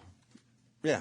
Yeah, that didn't work. Bloomberg. So you already pay in most cases to get to Manhattan through fucking the bridges and tunnels, and then if you go to Lower Manhattan, it's going to cost you another $10. They're not talking about a bridge or something. They're talking about you're on Manhattan Island, going downtown, and then you got to pay another $10. Right. Holy shit. That's crazy. We've given you guys enough money. Figure out where the fuck it's going. Stop already. Bloomberg is a rich, elitist douchebag. Enough already. He really is an elitist baby boy. He has no clue what's going on. Figure out where the money's going. You don't need more. Jeez. People can't afford this shit, asshole. Go to dumblaws.com for really dumb, stupid laws. This could be good. Dude, it's illegal to fuck in the ass or have oral sex in some places. What? Those sodomy laws. Where is that? Well, a lot of places. I don't like the sound of that. Those are the old laws. I want some of the new laws where they really, really fucking just soak you. Are just trying to soak us. Yeah, because we know the New York a little bit. Yeah, dummy. Fucking shit.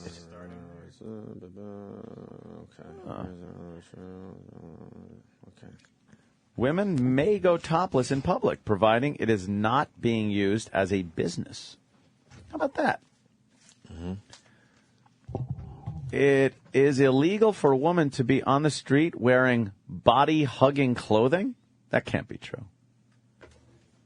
But what does that mean? She could bring her tits out, but she can't wear body-hugging clothing? What does that mean? Like, I don't know. The smoking thing, 100 feet from an entrance to the public building. Oh, that's silly. Citizens may not greet each other by putting one's thumb in the nose and wiggling the fingers. Stop it. What fucking dumb sight is this? No, it's probably true. That's probably from like the 1800s. And no wiggling of the fingers. Well, how about a fine of $25 can be levied for flirting? Flirting. No. I don't feel like doing Morning Zoo Radio. I bail on that site. Stupid shit. Dumb fucking stupid shit. That is dumb. Stop it. We got Big A to do some news. Big A is We got here? Tom Papa coming in at 8 o'clock. Ooh. Big A looks like Chaz Bono now. Really? He lost weight, yeah. Chaz Bono. Chaz Bono wants to look like Michael Chiklis. Yeah, Michael Chiklis. Michael Chiklis, good choice. And she had her boobies removed. Maybe Chaz Bono's problem was that her mom is so hot and such a sex symbol that she wasn't getting to live up to that, so she was depressed. So fuck it. Yeah, because she was just a big fatso. Could be. I think there was a lot of shit going on there in order to make you cut your tits off and fucking wish you had a dick and look like Michael Chiklis. I know. That's a little more than your mom was hot. You're right. Yeah, there's a lot going on there. Yeah, some fucked up shit going on. Of all the men, she wants to look like Michael Chiklis. Michael Chiklis. Cher's got some fucked up DNA because her son with Greg Allman is a little bit on the weird, off, a little weird too. Elijah, look up Elijah. Is he the gay? I mean, it's more than. It's more than that. Yeah. If you're gay, you're gay, whatever. But I mean, I think he was a tranny or something. Oh, he was like all in. He had something going on. Look him up on the wiki. The wiki. Where's Big A to do some news? And then Jerry Springer coming in at 9, and then Olivia Munn in studio at 9:40. That is a big fucking booking right there. Olivia Munn. Everyone's talking about Olivia Munn. She's in Maxim. Yeah. And the cover got banned in a lot of places, Oh, right. She's quite the dish. That was because of her crotch shot. Yeah. Did you see what they did to subscribers? Ooh, people that subscribe to Maxim? They fucked them. They took the label with the address and put it right over her crotch. Not on purpose. That's just you don't think? That's where the label goes. I bet they did that to keep the controversy down. That's where the label goes. Yeah. Pissing off everybody. It's like, why would you do that? Why does the label go on the best spot? Because they're not gonna like redo the labeling machines. Just I bet you could turn a screw and put it one place or the other, up, down. I bet you could adjust that pretty easy. Then they should have. I think that's where the label goes every time, which pissed off everybody. Because then you pull that thing off and you can't see the crotch because it takes half the cover off with it, right? Yeah, you can't do that. It just then you get that big rip in there, and you're like, no. Wow, Big A really did lose. Oh, that's Travis. Oh, jeez. Big A is walking down the hallway. Holy shit, Big A did lose some weight, He did lose some weight. Like I said, he was over the house for the Jet game, and we were eating some pizza, and he had his little salad with his little low-fat dressing. Mm-hmm. Yeah, he's trying to lose some weight. He definitely looks a lot better. Yeah. He lost a good amount of weight. Let's slow down. He's doing okay. Keep it going. He lost like 50 pounds, right? There he goes. What's up, Big A? Hi. Hey, Big A. I have to call you Little A. Yeah, Big A's losing some weight. Damn, brother, you look a little healthier. Much healthier. How many pounds you lose? About 55 pounds. 55 pounds. Yes. And the doctors want you to lose how much? 830. I'm teasing, of course. Close. Do you have more energy? Do you feel better? Oh, yes. You do feel much better? more energy, yeah. Yeah? More energy to eat. Kidding, of course. And you're used to the food now, right? Oh, yeah. No, you're not.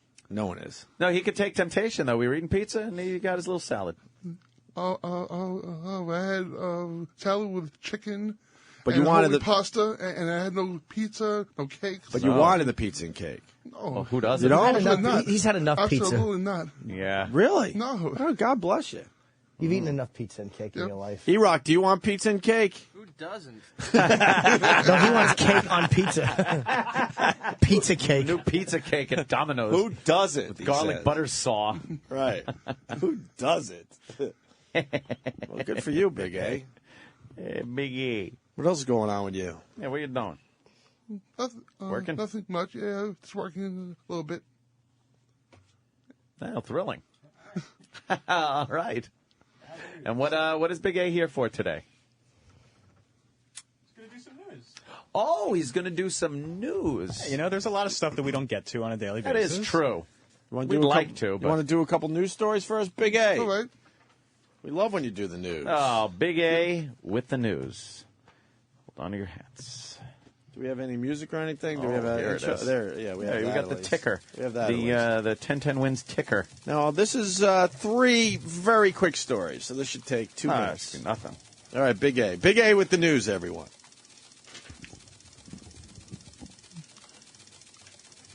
Good morning. My name is Big A, and I'm here to start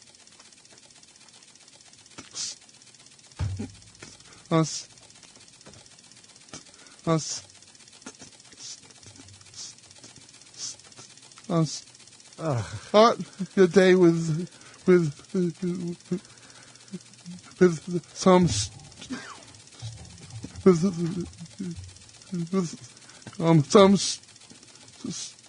stories. President Obama delivered the annual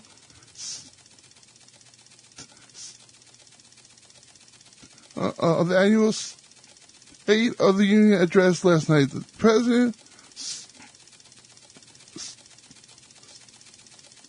started his State of the Union by walking in to a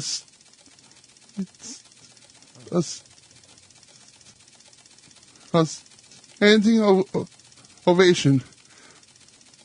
He then proceeded to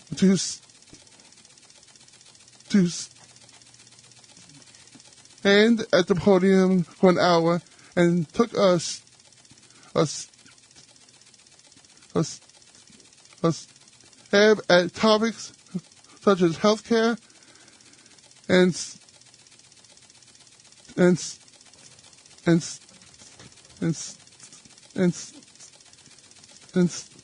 stated he would try to stabilize the economy.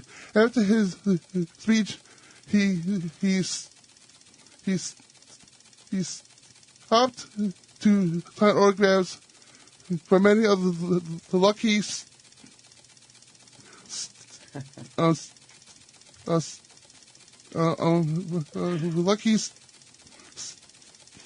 yes, who's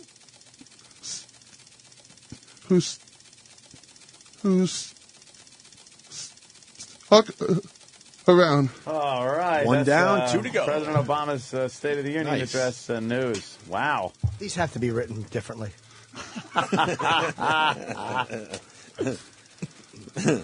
All right. Next Ori. 2 to go. Big A. Soon to be medium A. Yep. The Pittsburgh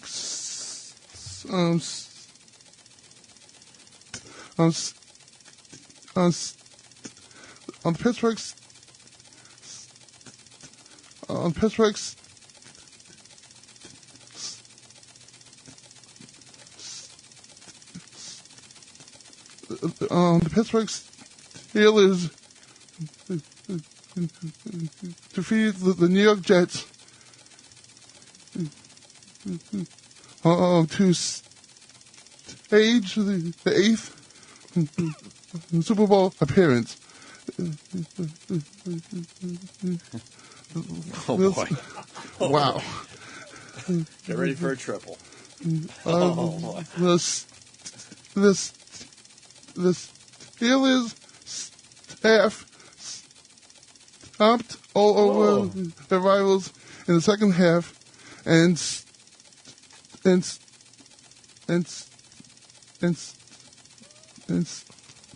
stood their ground against a late game Jets comeback.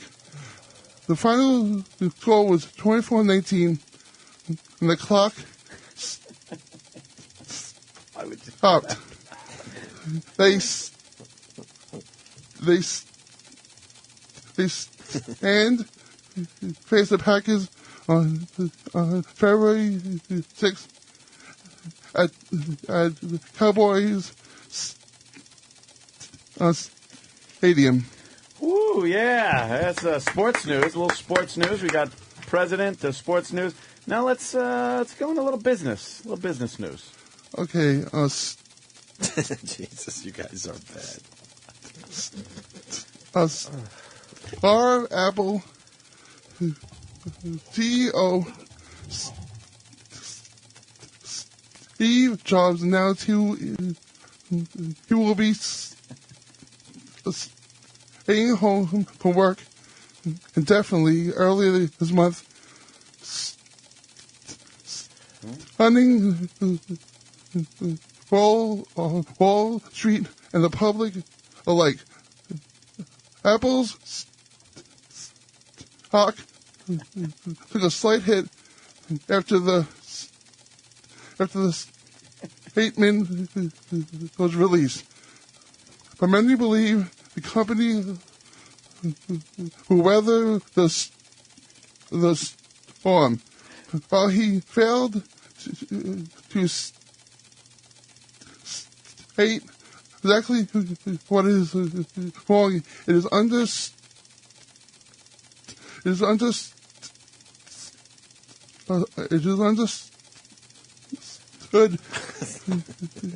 to be more than a stomach ache and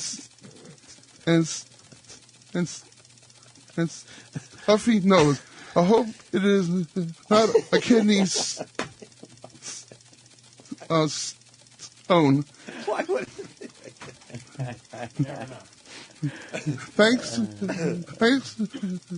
Thanks for listening. If I was hard to understand,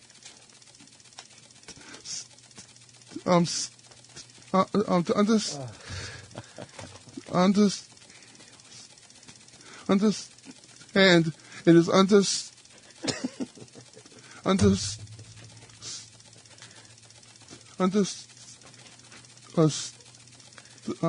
it is understood.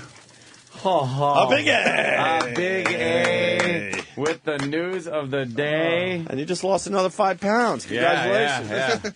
Wow. Wow. Zowie. Wow. People want you to read lines from the King's Speech. There you go. Can we do the King's Speech with Big A? When the king starts speaking properly. Yeah, of we're course. kind of doing that. Kind of working on that? Yeah. Okay. All That's right. kinda For the what- Oscars? Yeah. All right, all right. That's why Big A's here. Oscars. Big A's here for another project, but we figured if he's here, he should do a quick little newscast for us. All right, Big A. Big A. Good job. Very good job. Thanks a lot. Tom Papa's here. All right, we'll take a break. We'll get Tom Papa on the radio next. A little later, Jerry Springer and Olivia Munn. Very busy day. This is the Opie and Anthony Show. Outrageous, borderline illegal audio entertainment. The Virus. Sirius XM. The Virus. Sirius XM. You're listening to Opie and Anthony. Got Tom Papa coming into the studio. Really fast, Kyle in Canada. Kyle? Yeah, how you doing? I was given a call regarding Big A and his news.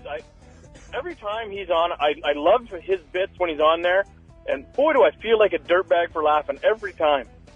Yeah, Well, we do you too. are. We made it kind of quick today. You know, it's a quick hit. Big A's here to do something else for the Oscars. So we figured, what the hell? Have him do 3 quick news stories for everybody. So uncomfortable. No, you were very good though in your selection. You know, the Steelers, Steve Jobs. I mean, this was smart. Kidney stone. You know, State of the Union. Stuffy nose. Lucky Stiffs. Lucky Stiffs. Why would I you put that personally in thought that it was sweet. All right. Thank you, Kyle. I'm glad you enjoyed that. We got to say hi to Tom Papa. Hi, Tom. Tom. Who's just entered the studio. How are you, sir? What's going on, Tom? Doing good? It's been a while. Yeah, it has been. How's You've your been life? You've been a busy guy. How's your life? As you travel around, we're here every day doing the same old shit. In the same damn room. Punch in, punch out. Every day. This is Groundhog Day for us, man. It's the same shit every day. I remember when I did. Some of the faces changed a little bit, but I did Conan when he was here in New York. Yeah. And, I was like, hey, well, thanks for having me on the show. And he's walking around with his guitar. And he's after the show, and he said, yeah, this is a big deal for you, right? Like, you get to come in, and it's a big day, and now I'm going to go do Conan. He goes, and he starts, like, doing, like, ding, ding, ding, ding, ding, and he just does this kind of manic thing on his guitar. He's like, yeah, go ahead. Come here, do your show, then go out about your life, do shows, travel around the country, see your family. I'm here every day in the same 4 walls, every day. For him, it's just, I'm doing Conan tonight. I am Conan, so I do Conan every night. Exactly. Right. He doesn't have to worry about being on the same 4 walls anymore. Yeah, true. Moved a couple of times. Yeah, your wish is my command. I'll move you everywhere. I would love a change of scenery. That would be awesome. Yeah. Man. Well, you should change Just things to- up in here once in a while. Oh, really? We We'd why like to not a have this little? piece of shit We don't studio. do it ourselves. We wait for decay to change things around Yeah. us because they don't fix anything or do No. anything. So slowly things fall off the wall, and it just gives a different environment. Yeah. This is like that show on Discovery where they show what would happen if humans left the planet and how buildings would fall down. I think that's what they're trying with our studio. We're doing that in real time. Yeah. Anthony makes a great point. There was something hanging behind him, and that's gone. Gone, yeah. And then you see a little hoarding thing happening in that corner. In the corner, We're watching that area grow out of control. Yeah, soon there'll be a little mold man back there. Oh, yeah. And the there's black equipment mold itself. coming out of these things. So This is like being in a womb after a hysterectomy. If that's where they're done. I don't even know where those are performed. In a womb. Is it? Okay. Hey, we got to get the word out. The Big Time Comedy Show benefit for Greg Giraldo's family. Wow. Yeah. February 9th, 8 p.m. at the Beacon Theater. You got Tom Papa, Jim Norton, Dave Attell, Louis Black, Judy Gold, Ted Alexandro, Jesse Joyce, Colin Quinn, and Jerry Seinfeld. All in one show. All coming together for a great cause. Yeah. Ticketmaster.com for tickets. Yep. Yes. Yeah, we just released a bunch of more tickets. And, It's got to be sold out. It was, and then but we just released some more tickets because we were going to film, and then we decided not to. So we have these seats that were blocked out for the cameras, so they could. So we got like 200 seats left. So we want to. So sell if you 'em. buy a ticket now, that's where a camera was going to be. That's kind of special. No, they're good. They're good seats. Yeah, for sure. You got to think they're good seats. Yeah. February 9th is how long from now? It's 3 weeks. Oh, is it? Oh, I thought it was closer. Okay. Oh, silly. You crazy nut. No, because my girlfriend keeps wanting me to fuck her. I'm like, after the benefit. I didn't realize it was that far away. Not that it matters, but I think it's 2 weeks at this point. Is it 2? Yeah, I think so, right? What's today's date? I think we're up to 26. 2 weeks. Yeah, 2 weeks from tonight. Wow, Great. 2 weeks. Close enough to, let's see, February 1st, I think. I got to pay my property taxes. You know, that's not the federal and state I just paid. Oh, my God, my it property. never And then stops. school tax. Then I got to pay that. And then it should be time again for my federal and state tax. But I'm not paying enough, apparently. Listen, last night to State of the Union. I'm not paying enough taxes. Yeah, well, you know, anybody that's making anything should give it to the rest of us. You're penalized for achieving the American dream. It's a fantastic system. It is brutal. You It really is brutal. Oh, I hate it. I want to keep my money. I know. I'd like to hold on to a little of it. You know, at some point, I'm not going to be able to fucking work. Yeah. And I'm just going to be hanging out going like, oh, is the next guy that did well in his life going to support me? Right. Or what the fuck? I'd rather just make my money, hold on to it, and then I'll use it to support myself when I get older so the government won't have to fucking take care of me. That's the plan. Yeah, well, but no, instead, the plan is... they want everybody to have polyester pants and eating out of tuna cans. Yeah, as an old person. It. Because we have to take care of the people coming up, as they say. Just like hanging out, doing nothing. Doing nothing like, for some reason. Well, let me bust ass and get up at 4 o'clock in the morning every day so you can be okay. There seems to be this thought that the Constitution has a right to prosperity. It's the right to achieve it and stuff, but there's no right to actually be wealthy, to have things. No. Some people will have, some people will not have certain things. You hope that the country offers you enough opportunity to get things. Yeah. And if it does, then you'll live in the dream that people love and this country's all about. But if you did achieve it, you're the villain now. You looked at like evil. Ew, that 2%. Did you see? Yeah, that support the rest of the country. Did you see how they went crazy over the guys making $150,000 building the towers? Yeah. Building down at Ground Zero. The guys that are doing this major construction, this incredibly hard job that nobody could do. And they're like, can you believe the outrage that these people are making $170,000? Yeah. Because the guy's worked his ass off. He's got skills. They're probably crane operators. And nobody else could build that. Skills, danger. It's like the modern day pyramids. Right. It's like you're building the modern day pyramids, and people are pissed that they're making money. They're making any money for it. Are you what? So should we give it to anybody? Just anyone? Anyone. Wait, did the media not get paid when they were covering Ground Zero or September 11th? I wonder if they all did it for free. Playing it on a loop. They kept us tuned in for a year and a half. I guess they didn't get paid for those broadcasts. I guess that they went down there for free on their own time off. They did. It was those very assholes. nice. Very nice of them. It's like I say, if they can't afford bread, let them eat Mrs. Fields cookies. Updated. Oh, that's a good one. I always like when you throw a new wrinkle in an oldie. And once again, the open door on the train. This is what the news is talking about today, Tom Papa. What is it? There to be any panic on the train, but the train is pretty crowded. It's standing room only, and riders told us they had nowhere else to go. Union representatives said that there was a malfunction with a frozen circuit, and Unless that's why that the door guy is never... pushing people out that door, I don't want to see it. They're hyping this story like everyone was in danger. Look at the guy. He's right next to it. He's taking a phone call. He don't give a fuck. It's half a door too that's open. He doesn't care. Half a door is open. There's not even a look of. That's very, very scary and it's crazy. Not scary. You always get this every once in a while. But you would think with all technology developed. He looks like the psychologist from fucking Celebrity Rehab. And these cars are made, I think they're made in Japan, a lot of these. I wear a safari hat in Chicago. I wear a safari hat. It's scaring me. Yeah, what's he doing wearing that? It happens very rarely, according to... Yeah, it's not news. Not accordingly. It that happens door very did rarely. close on its own And with then a they little showed push him from the close passenger. it. Metro That's officials say they're very news. disturbed by the happening Let as me well. tell you They've taken how we that used to 40-year-old smoke pot car out of service. They're on now the Long Island inspecting... Railroad between the cars. And this was before the between cars were closed. Like they were just clipped together with the little chink chink. Right. The chuk chuk. It was like a Western. Yeah, it was like a Western. We were jumping on top of the train, and we'd go out between the two cars and just balance and yourself smoke. Wait, where there was a platform across. Right. And they fully expected you to walk, and there was like this accordion kind of old school elevator door shutting thing, and that was on either side. But you were out. And you were out in the elements, and we used to stand there and smoke weed, and then go back inside.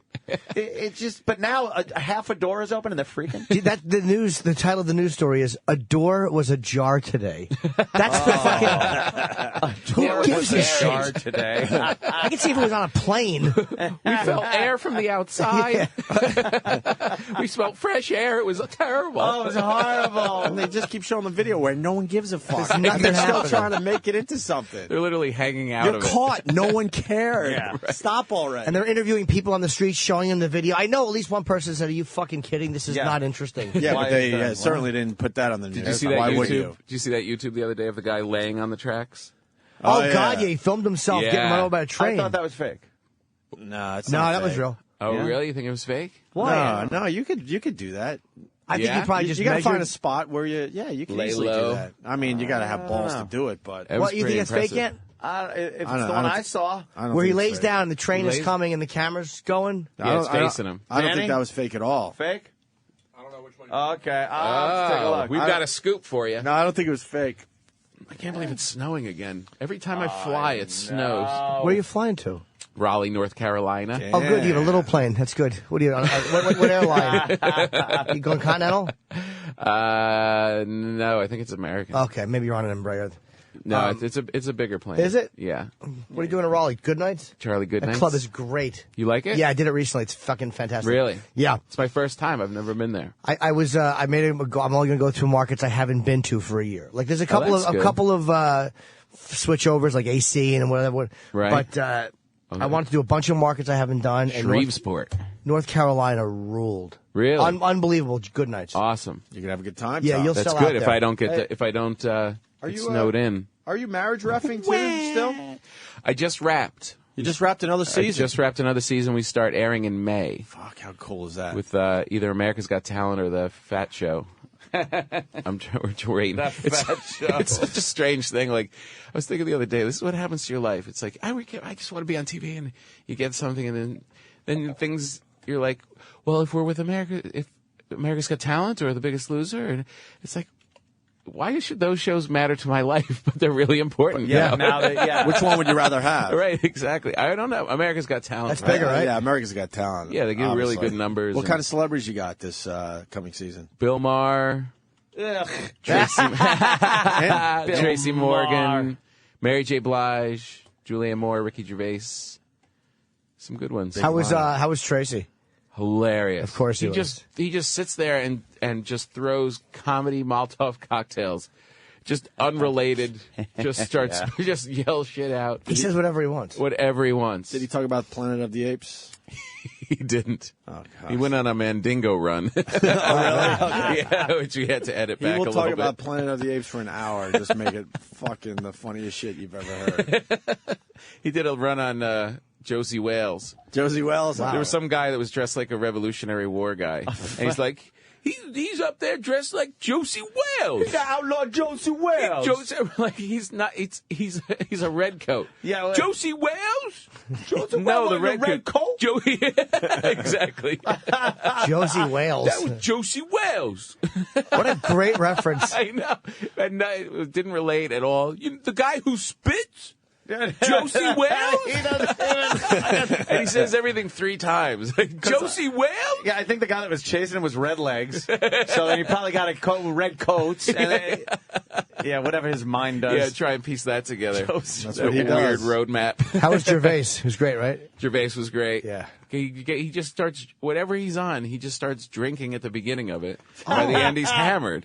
That's fantastic. Like the first act, he was like, oh, he's pretty funny. By the end, he was hilarious. And on And this drunk. third thing of I beer. did not know he was a drinker. Oh, yeah, he Oh, is. big time. Ricky? Oh, yeah. Yeah. Even in his specials, he always has the big pint with him. Oh, you're right. He You know drinks what? pints on stage. Yeah. Yeah. This Last is- time I saw him, he was just pounding pints. Pounds. In the Golden Globes, he popped one up right there on the podium. Yeah, even at the Golden Globes, you could hear by the end he's like very breathy, you know. Yeah. Drinking. This is how And funny next up- how smart he is. Like I saw him at at the Garden, like 5,000 seat venue, whatever that is, the Yeah. Paramount. Yeah. And he has this. He comes out and it says Ricky, and he's dressed like a king. It's really funny. But he has this podium where he keeps his pint, but you can't see the back of it. And I'm like, that genius. He probably has notes back there. Yeah. Because you can't see it. I was like, wow, what a yeah. smart fucking guy. Yeah. I'm so dumb trying to fucking have Kenny light his stupid face at 30 so I know what I'm doing in an hour. Is that what you do? Is that what you do? Dude, I tie myself the same way fucking medieval comedians would have. Have a moron light himself. A torch. He's waving a medieval torch. Don't you get that panic like when you don't, where is he? Where am I? How much time do I have left? The worst is when you think, like, I've been up here for a long time. I'm running out of material. And then he lights his face. I'm like, oh, my God, I'm only at 30. Hour, I know. What's worse is when the audience goes, wow, he's been up there a long time. And you're at 10 minutes. Just do what Patrice does and don't leave no matter what they do. Right, just sit there. The lights flashing on him. Don't move at all. No, he won't leave. He lights his face. That's hilarious. Yeah, he does. He'll stand because I don't like when they flashlight at you because it's distracting for the audience. Right. But he just lights that fucking Boris Karloff face in the back with a flashlight, and I have to nod. Spooky. The audience gets up with pitchforks and torches and chases And him. you have to nod that you saw it? Yeah, because obviously, otherwise, I've looked over 5 minutes later and he's still lit. It's like, I got it, you fucking Halloween decoration. He's on fire. Yeah, actually light your head on fire next time, dummy. Yeah, can he do it? Well, his hair's dry enough to do that, so. Fucking hay hair. Hey, head. Put a stick in your ass and somersault through the room quickly. That's how I'll know I'm at 30. Creep. Just start attacking a woman when I hear her scream. Yes, bludgeon her with a chair. I'm happy Colin's on this gig. I actually haven't seen Colin in a while since I know. Who the has? premiere. Who has? He's in the Broadway basement of the thing. Helen Hayes Theater That's every it. night. Is he He's still going? a big star. Yeah, he goes till March. They extended 6th. it till They March. extended another 2 months. Yeah. You think he's sick of it by now?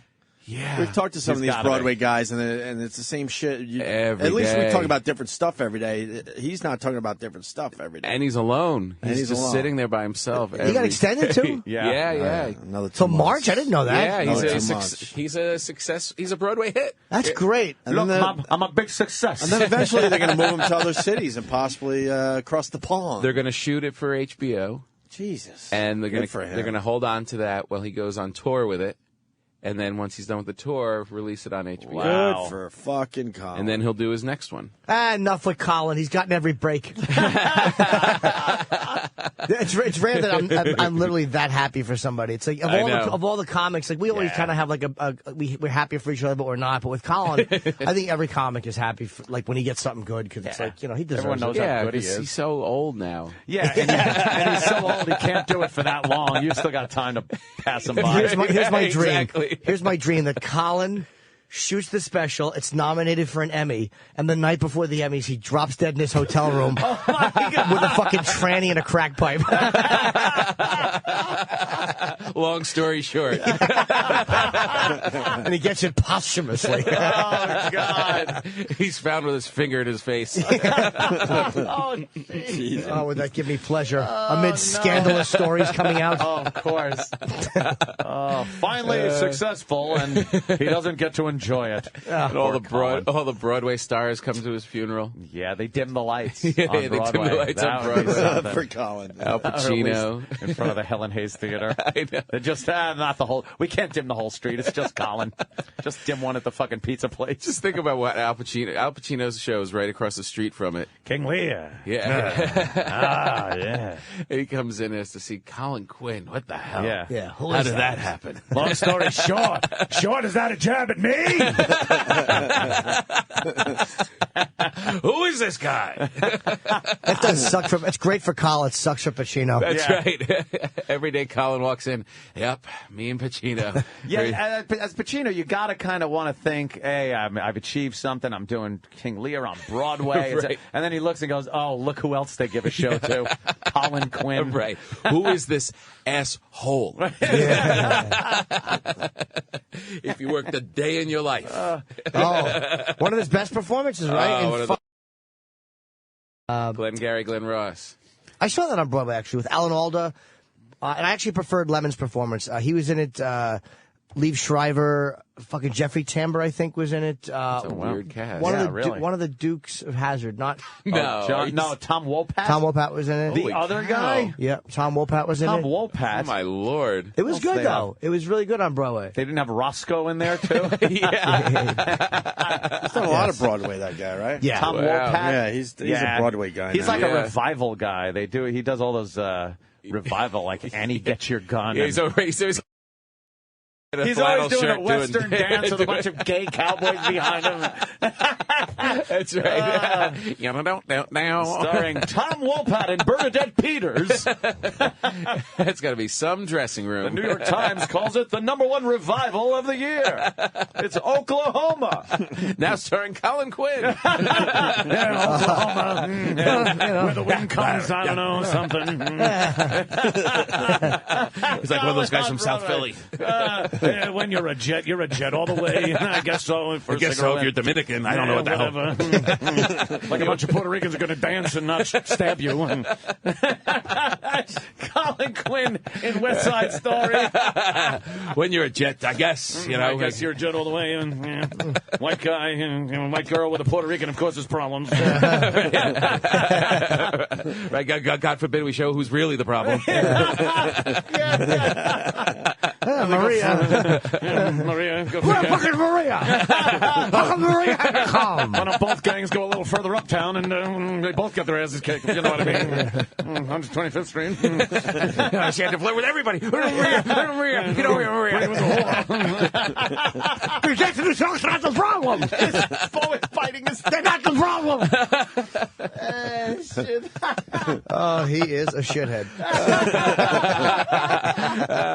I love how we started off with, that's the one guy I'm really happy for. Yeah, now we're trying to mail cancer to him.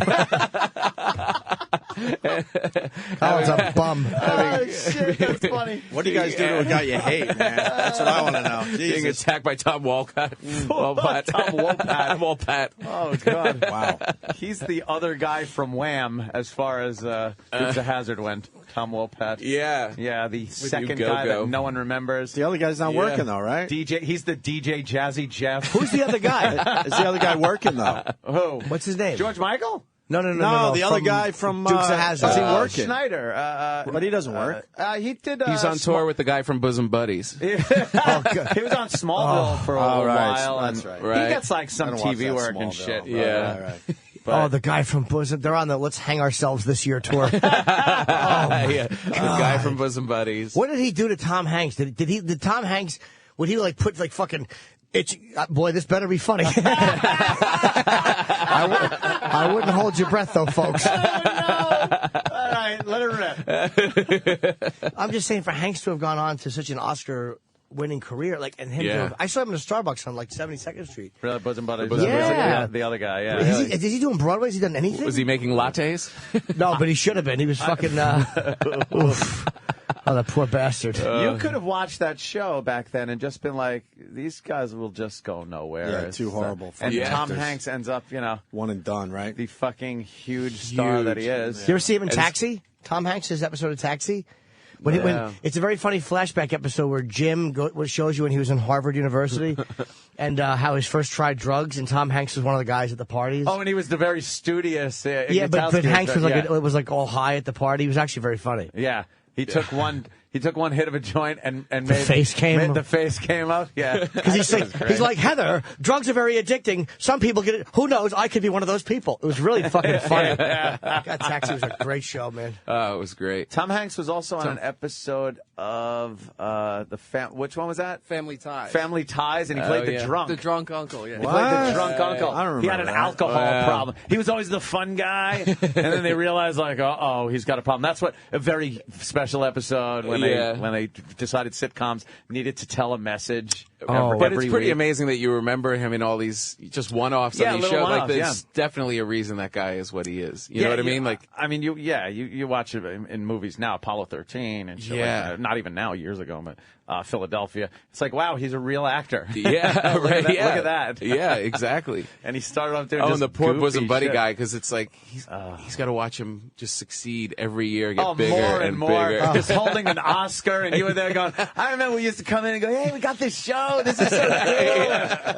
Yeah, me and you, man, me and you. And then, what happened? It must be so uncomfortable for Tom when he sees him. Right. Like, hey. What's going on with you? Knowing he could help him out, and he never did. Never said, hey, can you help out Peter? Yeah. I think his name's Peter, right? Can't you throw him Scolari or something like that? Peter Scolari? Peter Scolari or something. Can't you have him get shot in Private Ryan or something? Someone in the background getting his head vaporized. Could it be an extra at least? Well, a dead body that I walk over? It's not up to me. The producers, you know. Yeah. I'm only a double Oscar winner. I have no pull. I have no pull in this business. Stop by the castle sometime. What are you doing? What about Apollo 13? Aren't you producing that? Yeah, but producing, it's really just a title. Not casting. The casting people. Yeah. You know, once you get this far, it's out of your hands, man. Remember when our bras got mixed up that time? That was fun. I gotta go. You think security stops him as he's trying to get on set and stuff? I just want to say hi to Tom. You know, he says he's practicing for his scene right now. So, did you hear about Wendy Jo Sperber's tits? I mean, come on. Oh, God. I'm just saying things they'd say to each other. You think he's got a clip of the show on his iPhone, and he plays it to the security people when he's trying to see Tom Hanks? Look, we were in a show together. They just get sad for him. We see that every day. We see that every day. You got iMovie too. Good for you. Yeah. Show the clip of you accepting an Oscar. Oh, don't have one, do you? Yeah, you're gonna have to. Show us something from the 90s. I don't have it. You know when he sees Hanks, he just wants to go, look, help me! Help me! For Christ's sake, help me! Don't even put me in anything. Just give me some money. Just write a check right now. Just give me a bag of money. I don't care. He looks at fucking Hanks the way Haiti looked at the U.S. after the quake. Help! It's anything! In the credits of a movie, it's just check 1204 written to. Right. We got an update on Peter Scolari from Kevin in Jersey. Kevin, go ahead. I hope this is true, by the way. And he's gone. He hung up. Well, supposedly he's doing a commercial on XM. Some kind of dick cream or dick hardening thing. No way. I don't know if it's true. No way. No. Come on. Can we try to find that? I bet he's grabbed Tom Hanks' lapels at least once, but not angrily, just out of desperation. Like, yeah, it's all right. Tom's like, you doing some theater? He's like, yeah. Tom, times are they're tough. He just grabs it. He says, Tom, I need work. Tom, but he's I'll so do short, anything. he's on his toes grabbing it. I'll suck your dick, man. Oh, God. This week in Branson, Missouri, Peter Scolari. In Long Story Short. Long story short. Colin franchise. Colin decides to retire. Yeah, Peter Scolari's taking it. The other bosom buddy wasn't available. Busy man. I want the other fucking bosom buddy. I just want to slap Colin's face. He can't even climb up the steps. He's so short. Okay. He's slappable. We got more info coming in on so funny. Peter Scolari. Peter Scolari. Let's say hi to this guy. What do you got, sir, on Peter Scolari? I am Peter Scolari. Scolari. Right. Or is it Scalera? I don't know. What do you got? Whatever.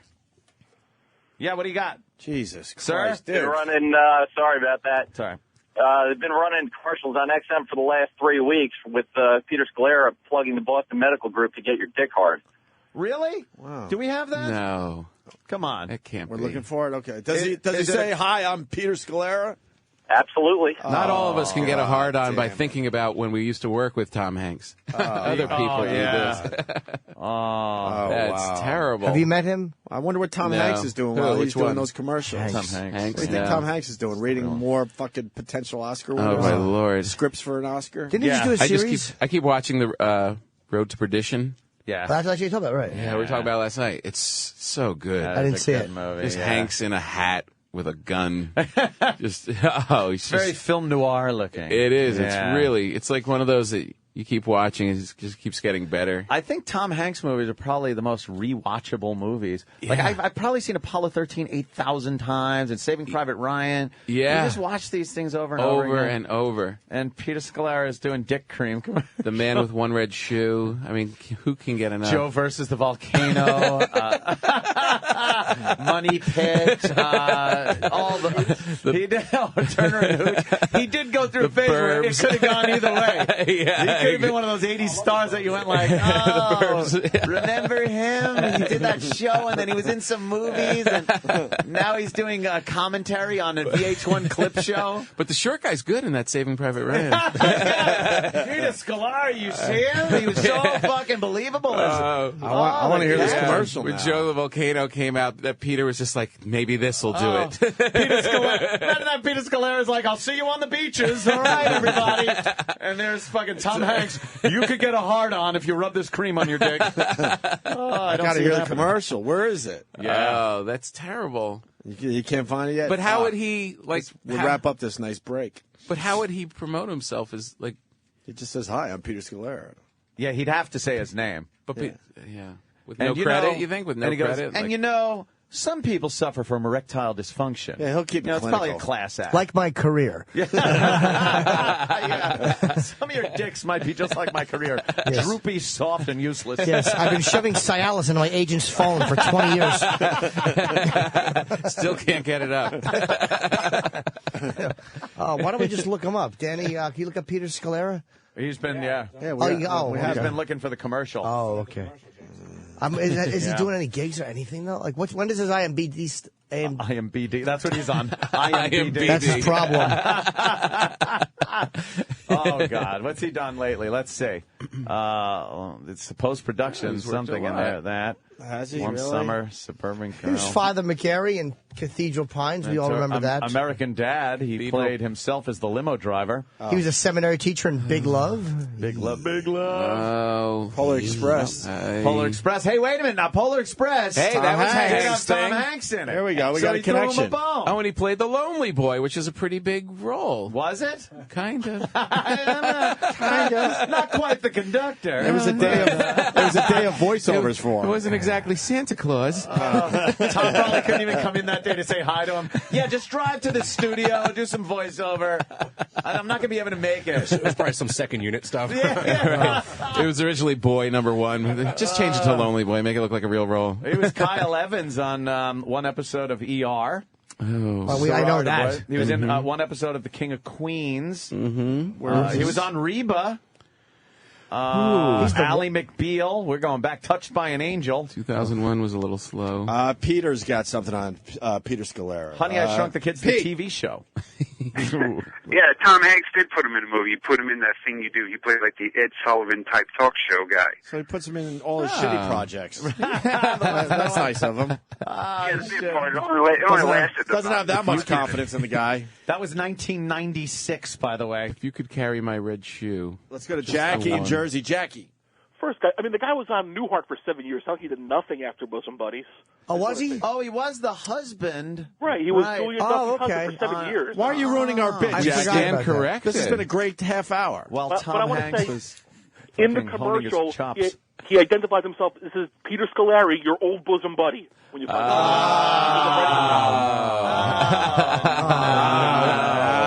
Well, thank God he's not doing breast cancer awareness ads by saying that. This is Wendy Jo Sperber, your bosom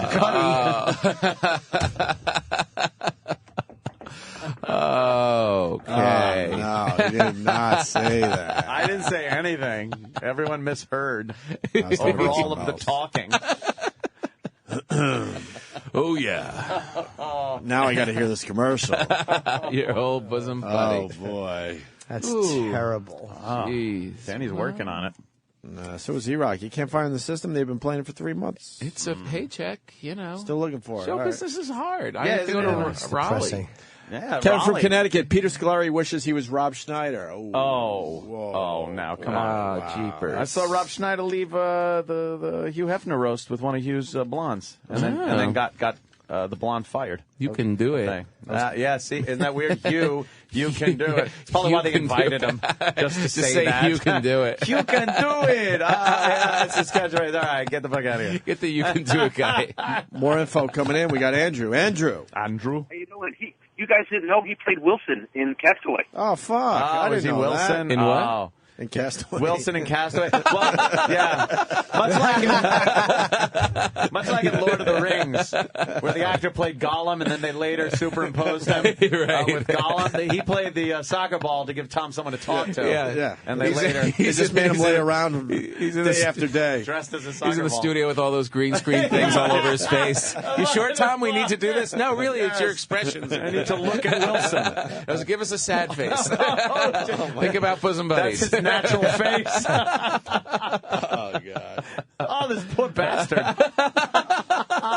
Oh, he has just... And it is, in all honesty, it's not a bad career. He works every year. At least he gets a little Every something. year he gets his insurance every year. That's what it is. But if it wasn't, His insurance. if his bosom buddy wasn't Tom Hanks, Right. That's what kills it. Exactly. It just happened to be like, Tom Hanks. If it was Joey Lawrence, no one would fucking give a shit. You know what's humiliating is that we're here destroying his career, and he has so much a better career than I do. Oh, completely. Like 2 series. Yeah. But you didn't work with Tom Hanks. That's true. Right, exactly. See? You worked That's with Colin. the thing that kills him. Yeah, you work with Colin. You guys are neck and neck. Look, we've come full circle. Yeah, well, you used to come to my show. Well, folks, a lot of times, just doesn't say anything. Does he bite his finger a lot in the show? No, I don't think he does. I think it's an equity rule that he can't. That he can't do it? I still have not seen the show. It's I gotta really go see good, You haven't dude. seen it? I would actually go see it. It's a you great were- date so I can get free tickets. I want to wait until he gets completely sick and has no passion left and then see it. You should You have know seen him in when you have to 1980 then.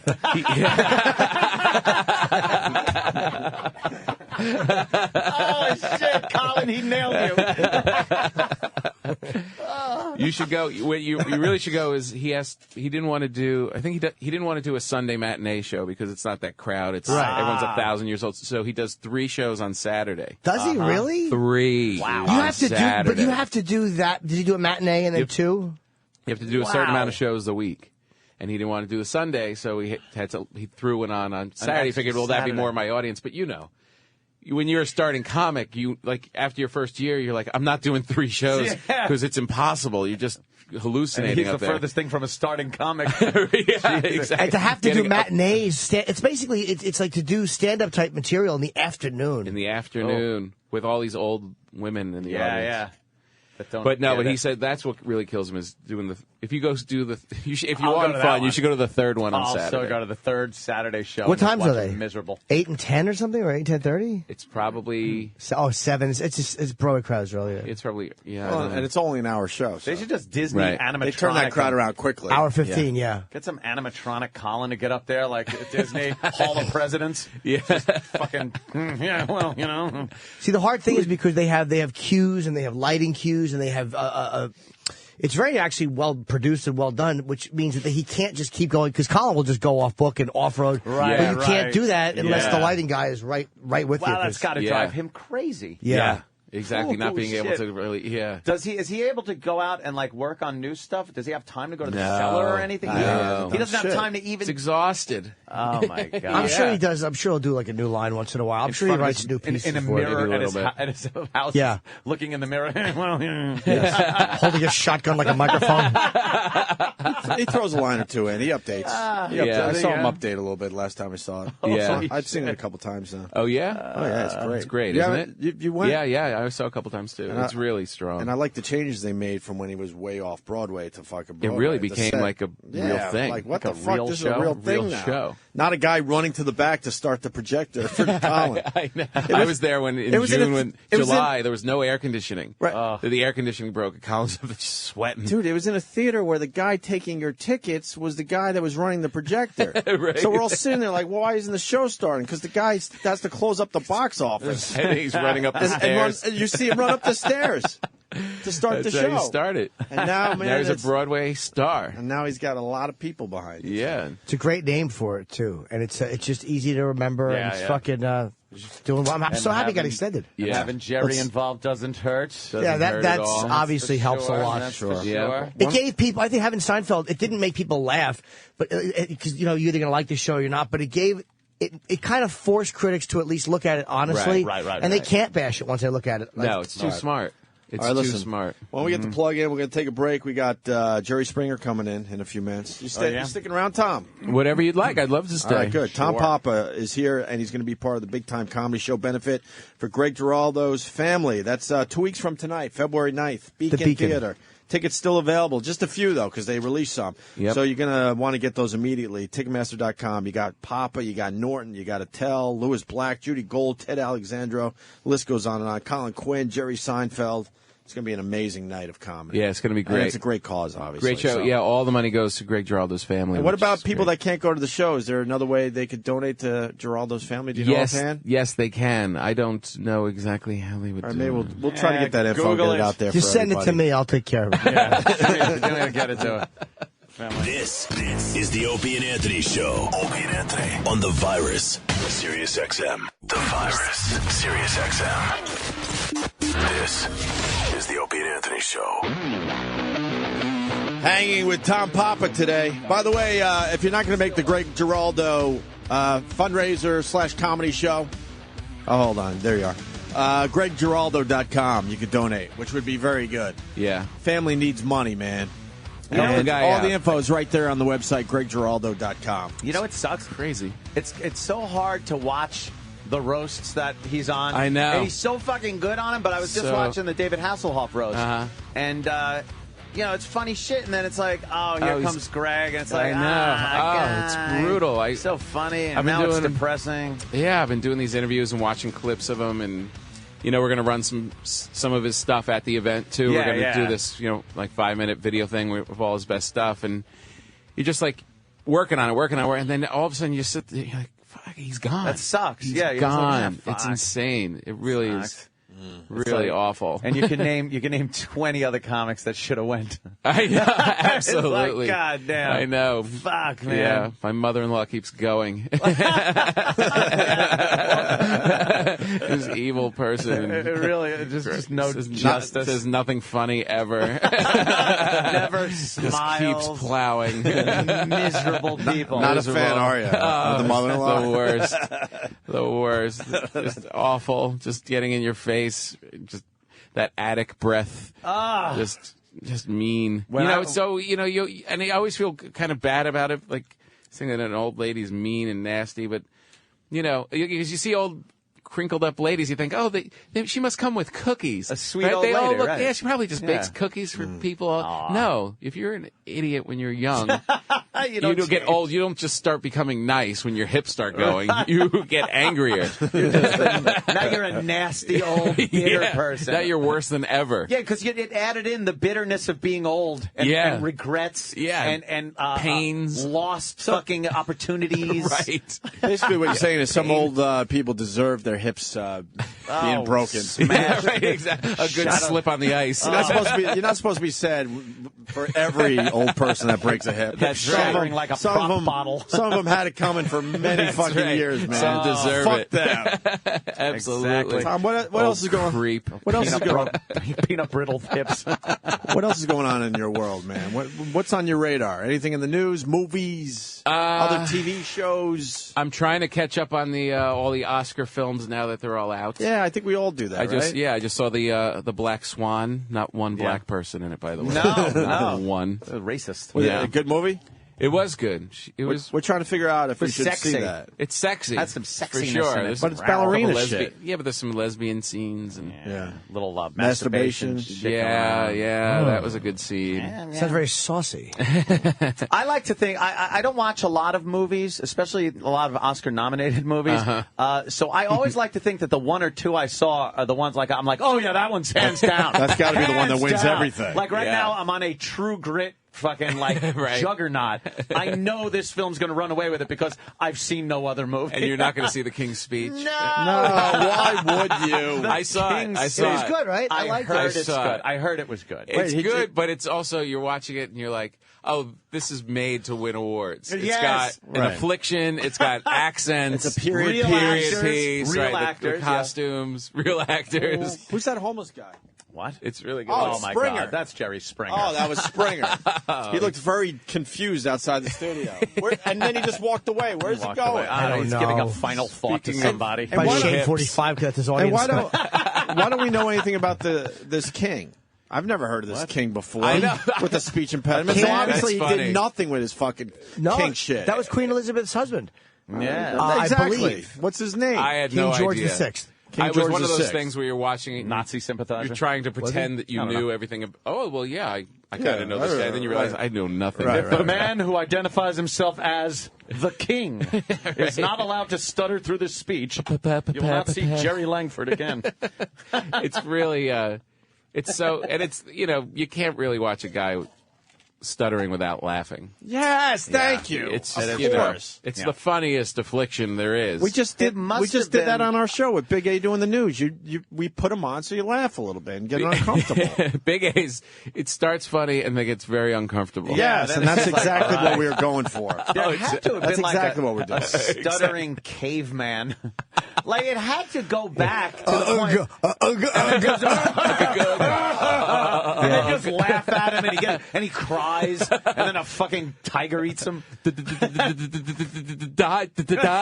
Dinosaur. He's trying to tell him a saber-toothed tiger's coming into the cave, and all the children get eaten. Fire! Fire! Look, he can't even talk. He can't dummy. Or he panics and throws water on it. And then for 300 more years, people just die at night. Thanks to that stuttering, panicking idiot. Stuttering through history. A long story. A long story short. History of the world in 70 minutes or an hour 20. Whatever. It all depends. Where's the Springer? He's going to the bathroom. Oh, yeah, he has to drop a deuce. He can't hold his urine. He's too old. He's probably shitting straight-legged. He needs another show idea, so he's going to look in the toilet. Even he'd agree to that. Wasn't it voted hip. worst TV show ever by TV Guide? Yeah, of course. But it was worst still show in going. history of television by TV Guide in 2002. Yeah. Oh, 2002. 20 years he's been doing the Jerry Springer show. Holy shit! And I want to know if he's bitter because Nick Cannon took his fucking job on America's Got Yeah, Talent. America's Got Talent. I think he Springer's knows job? whenever he gets another gig, it's like so temporary. Everything's temporary. Yeah, well, Jerry's got a lot of the ups and downs. Yeah, but that show, That's Please. mediocrity. Yeah, go. That's his straight line. Last time he was in, he basically hinted that he hates doing that fucking show. Really? But it's it's his gig now. Yeah. He's had it. He's had it. It really is. He can't really branch out into anything else after 20 years. There he is. Yeah, like a well, cup it's of coffee. paying for the house. Let's get Jerry in here. Where are we putting What's Jerry? he signing? Oh, a release? For what? Is he signing a check to a hooker? We all remember that little gag. Jerry, what do you? Don't get up. Jerry Springer. What are you signing, Jerry? That's a release. A release. Oh, a release. You got to keep everything so you legal. can use this over. Jerry's looking good. You are looking good, healthy, Jerry. my friend. God damn, Jerry Springer in the house. Oh my gosh! You haven't been here in a while. We I scared you. haven't. Nah. No, it's just He's it's so busy. expensive to fly in. Is that what it is? Yeah. He just wanted out of there. He doesn't want to do this Oh, show. God. I don't blame I you, do. Jerry. No, I do. No, what are we talking? 20? Has he been 20 doing this years show for doing the 20 Jerry Springer show. years? 20 years. Wow. 20 years. There's no excuse for it. And I'm taking this opportunity to apologize. No apology needed, I sir. ruined the culture. We no, you affected a culture, that's for sure. Yeah. Do you ever think about I need that? a petri dish. Do you ever think ruined about this that? culture. Like that Pardon? do you ever think about how you might have had an impact on actual civilization or uncivilization, whatever you want? I try not to. You try not to really think of that. Well, Western civilization has been around for a while. It's time to give Eastern civilization a shot. Yeah. So I thought I'd bring it down. But like people, Socrates and Plato and stuff have affected cultures. Do you feel like when you're you think Socrates and Plato, Springer, it kind of it all rolls. Sounds like a law firm. People with their togas falling off, beating each other up. During an accident, call Socrates, Plato, and Springer. They have to pixelate a toga slipping off a tit because one woman's beating somebody over some philosophy. Yeah, it's you probably 20 could put years. our show in a time capsule, and it probably would be as instructive as watching news things for the last 20 years. Did you get annoyed that people would blame you for things though? Like it's like you really were in a Cultural lot of thing, ways yeah. just showing people You weren't forcing people to act a certain way, but people would somehow blame you because people were acting like assholes on the show. But that's not your fault. I mean, yeah, no, unless they were talking about Jerry. No, I guess I've never taken the show seriously, so I never take the compliment. Yeah, I mean, I never take the compliment seriously, and I never take to heart, and I don't take the criticism. I mean, it's a stupid show, and that's all it is. But it's fun to watch. If I wouldn't watch it, but I'm 67. But if I were in college, I'd watch it. It's to a certain age group, and I get it. 20 years in, though, you look back 20 years ago, you got criticized for a lot of things that the mainstream news media now is doing, sensationalizing Oh, well, that stuff. was always hypocritical, but you kind of knew it at the time. I mean, they would say how terrible it is, and then all evening, up until the 11 o'clock news, they would promo scenes from the fighting on the show. Right. Tonight at 11, we're going to be talking to the guy, and to get people to watch, they kept showing of course, that was hypocritical. Yeah, they love the sensationalism that goes along with it. It's 20 years. When did you anything on the air? Anything on the air. Anything on the air for 20 years is crazy. Well, because it's got a niche. Yeah. It does. And it also appeals to younger people. And if you have a show that appeals to young people, you can stay on forever because you always get new young people. That's what I say about my dates. Yeah. yeah. Underage joke. I'm finished with dates. I'm more into prunes now. At my age, I do prunes. But when did you stop aging, Jerry? Pardon? When did you stop aging? Yeah, you really did. You look exactly the what's your fucking program? Same. What kind of stopped? Got a full head of hair? Yeah. What do you do? Well, I kept my hair. But no, You have a program? You guys have been drinking. Jerry's Springer workout. You think this is a good face? Thank God this show's on radio. For 67, I mean, amazing. Amazing. For 40, not good, but for 57. But you look He's 35, Jim. You look very healthy. I've been lucky. I'm What are you working on? Anything else you're working on? I do Baggage, which is the dating show on the Game Show Network. Right. And I wish that had been my idea because I think it's a great concept. What is it? It's a dating show. It's on every night here's your plug, at 6:30 and 9:30 every night on the Game Show Network. But it's your traditional dating show, except the twist is the people have to bring on their baggage. Some item during the, let's say it's a guy, and out come these three beautiful women, and he gets to choose one of the three that he wants to go out with. And the three beautiful women are all saying, oh, choose me, and because I'm wonderful, blah, blah. But during the course of the show, they have to reveal three items of baggage, small, medium, and large. Like this, it could be, I still have lunch with my ex every 2 weeks. What would you consider that? Big, medium, or large? That's probably medium. Because if you wanted to really have a relationship with this person, you'd say, she hasn't gotten over it. But the lunch is his cum. Yeah. Excuse me? Jerry's just Testing, like, 1, 2, 1, 2. Jerry's just like, yeah. You're a lonely man. That would be a more large baggage, I think. What would you consider? What would you consider Valtrex? Yeah. Medium or large baggage? I think Jerry's doing the marriage ref for the Game Show Network, Tom. Let's spin it off. I think there's a little spin-off here. I'll be done this summer. He'll go on for another 20 years. So that's pretty cool. So the girl could be really hot, but she might have some big small, problem. medium, and large. But finally, he chooses the one he wants to go out with, and she's all excited. They're hugging. This is great. The audience is cheering. But then, just before the show ends, she gets to see what's in his big bag. And then she can say, hey, thanks for choosing me, but you've got too much baggage. And she could say no. Yeah. What's big baggage? What have you seen that's big baggage? The biggest we had this. It was a woman choosing amongst these three hot guys, and the woman was beautiful. And she finally chose this one guy, and he was just beside himself. He was so happy. They were just jumping all around. This is going to be great. We're sending him off someplace. But then she has to open her bag, and it turns out that she was born a man. Wow. Did she Honestly, still have a you could not penis? tell. I couldn't tell. I mean, Really? I was surprised because I don't know. So I was surprised. Did she still have a penis? I didn't. I hope he went out with her. Jim would have been, yay! Exactly. I thought this was supposed to be baggage. I thought bag was metaphorical. You'd consider that a three-way. A man, a woman, and that sounds cool. Definitely. It's a fun show. Yeah. So you're doing two different shows now? Yeah.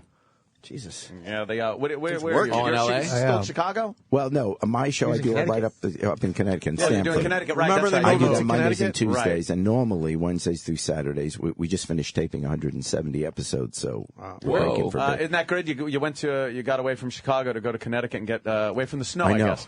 Yeah, That was great. unbelievable. Where are they busting the audience from, Jerry? They don't.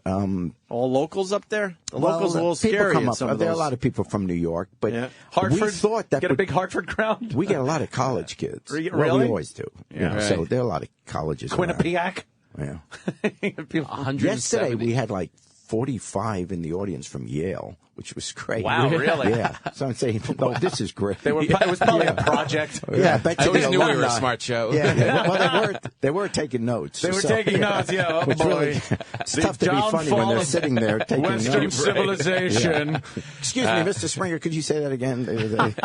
Yes. Can you remember anything from early on in your show that now wouldn't even be the least bit shocking, but back then was like, oh my God, this is crazy? I was talking about it the other day. The first year we did the show, we did a show on interracial dating, and there were Oh Christ! I said things that aren't an issue now. yeah, and there were protesters outside, and now of course we have a president who's the product of an interracial marriage. So it shows you that's why it could be in the time capsule. You see what is considered crazy or outrageous then, and now it's That's why I never erase pictures on my iPhone. You could go back and go, I remember that was 2 years ago. This your was a whole life controversy. Your whole life is on. It was a big problem that There was day. a time no one I remember thought I being could very be- angry that day, and now I could give a shit. Right. Scroll. Yeah. I just have photos of my genitals. Like, oh, yeah, I sent that to her. Oh, yeah. I texted that to her, and she didn't want it. I can't believe there was a time when people thought this girl was too young. I just hate when you plug in the wrong number. Oh, you do that? Oh. Yeah. Have you ever sent the wrong text to the wrong person?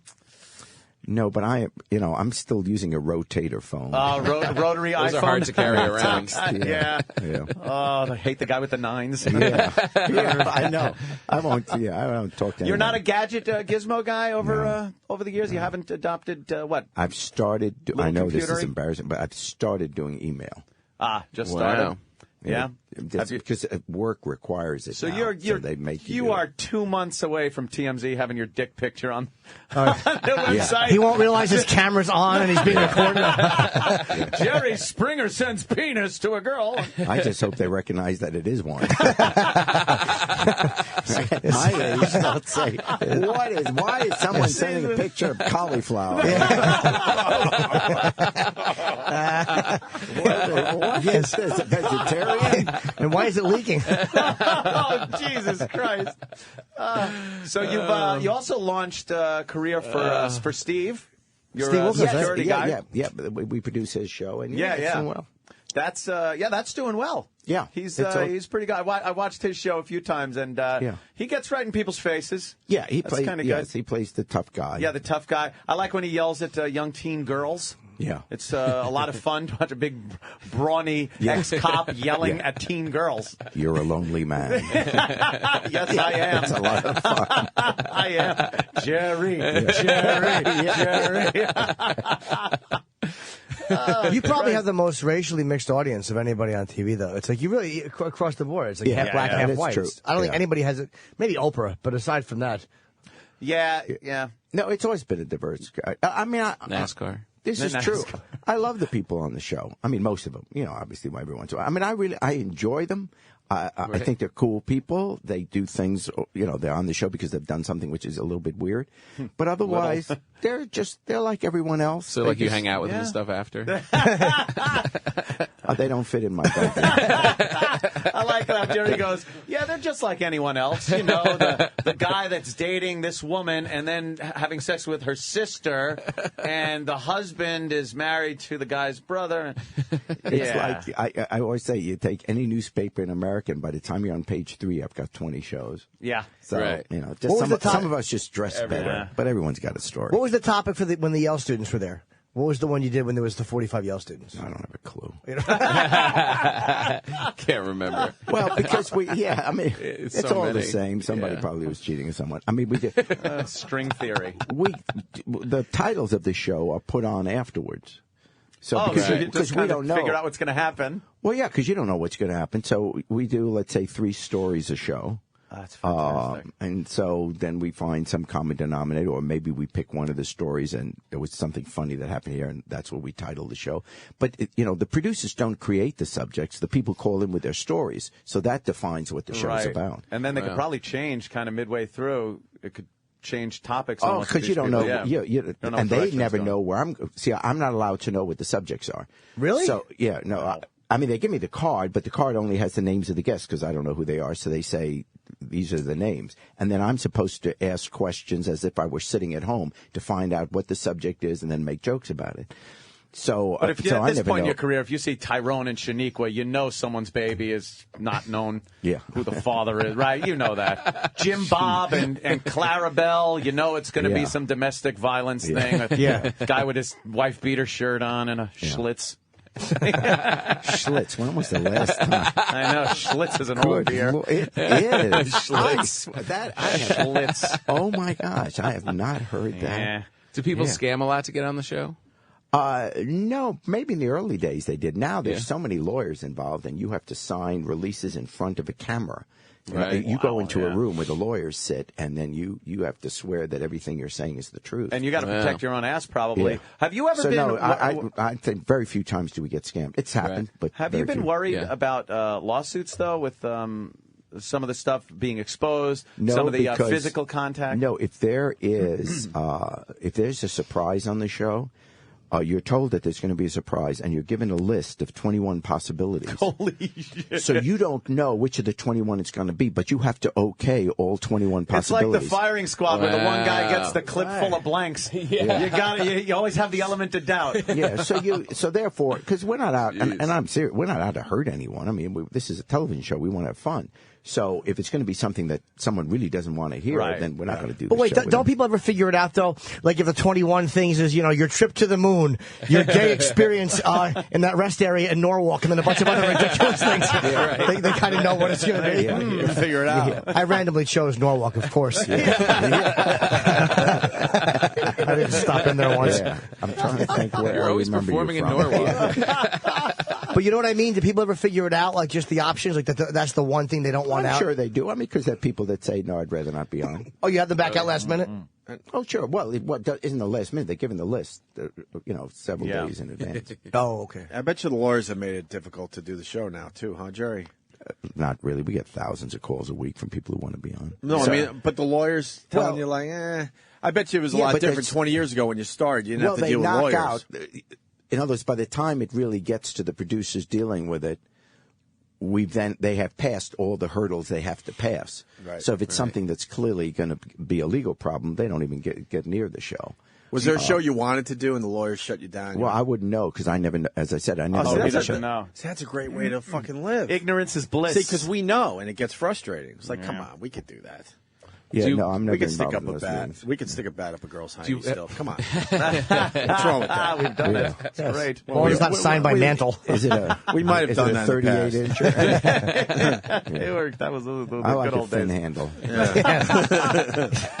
Have you, in all these years, maybe you had a brash 20-year-old or something that now would be 40 and bumps into you and says, "Hey, Jerry, I was on your show." Oh, we're getting the kids of original guests. Really? Okay. Wow. And these people were told not to procreate. So, and they're just as bad as their parents, right? Right, Jerry? Oh, Jesus. Do you have any negative feedback from people, like when in person, like when people see you, go, hey, man, this is really weird.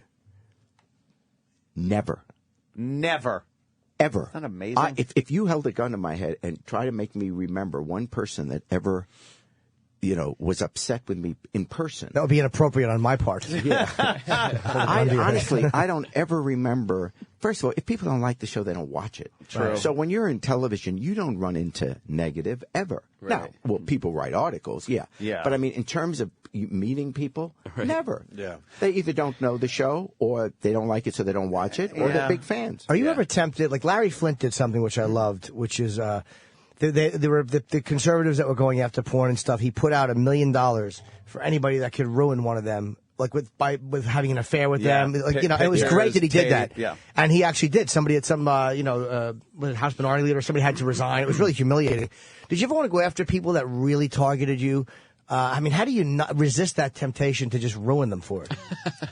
What's the difference? It's only a TV show, so I never take it seriously. Right. I mean, you could say anything about the show and you wouldn't upset me. Right. It's a TV show. I think that's the reason people don't come after you is because I think I mean, all watching, I'm going to do is agree with you. I'll say, watching yeah, the it is show. stupid. It's unbelievable. Sure, he just doesn't You care. could tell He doesn't watching care. the He doesn't show give a that he's fuck. just there, like having fun and just not taking it so seriously. So how do you go up to him and go, "You're scandalous"? Or you just be like, "Wow." I mean, it'd be like let's say you're a Yankee fan and someone comes up, the Yanks suck, man, they're terrible. Right. Do you not sleep at night because that guy said the Yanks were terrible? No, it's because I run them down with my car. For that, I'm on your side on that. But that's why his show is successful, and he navigates any type of negative stuff because that's the way you got to be. Who cares? What happened with America's Got Talent? I love that show. I love that you were a I part do of the that. live show. Nah, you want to be on TV, Jerry. I know you. Nick Cannon took your spot, and they I was wanna bummed go- out. Yeah, they well- wanted to go younger or something? Yeah. You were great. You were great on that show, though. Yeah. Well, I've been watching since season 1. yeah, I enjoyed doing it, and I enjoyed doing the live show. But that summer, it wasn't just that. It was also that I got offered, which I did, the musical Chicago on Broadway, and to play Billy Flynn. And that was a once-in-a-lifetime opportunity. Sure. So it was a combination of things. But I think they were very happy that I had something to do because they did. I think they wanted it. Look, Wait, so you're traveling the country doing the live show and what I the do two is TV each shows? season, each season I take the 10 winners, the 10 finalists, Right. and 2 summers ago I did 3 months in Vegas with them at Planet Hollywood, and last year I did a 25-city tour with them. Jesus so I Christ. still work with the He's show. busy, I just don't do the Jerry's television busy. show. What about Prince Poppycock? See, I watched this he was show. cool. Yeah, you do. Prince Poppycock. You're alone. It was all about Prince Poppycock. We were all oddly attracted to him. We've never even admitted that to ourselves, much less each other. But let's get it out right here.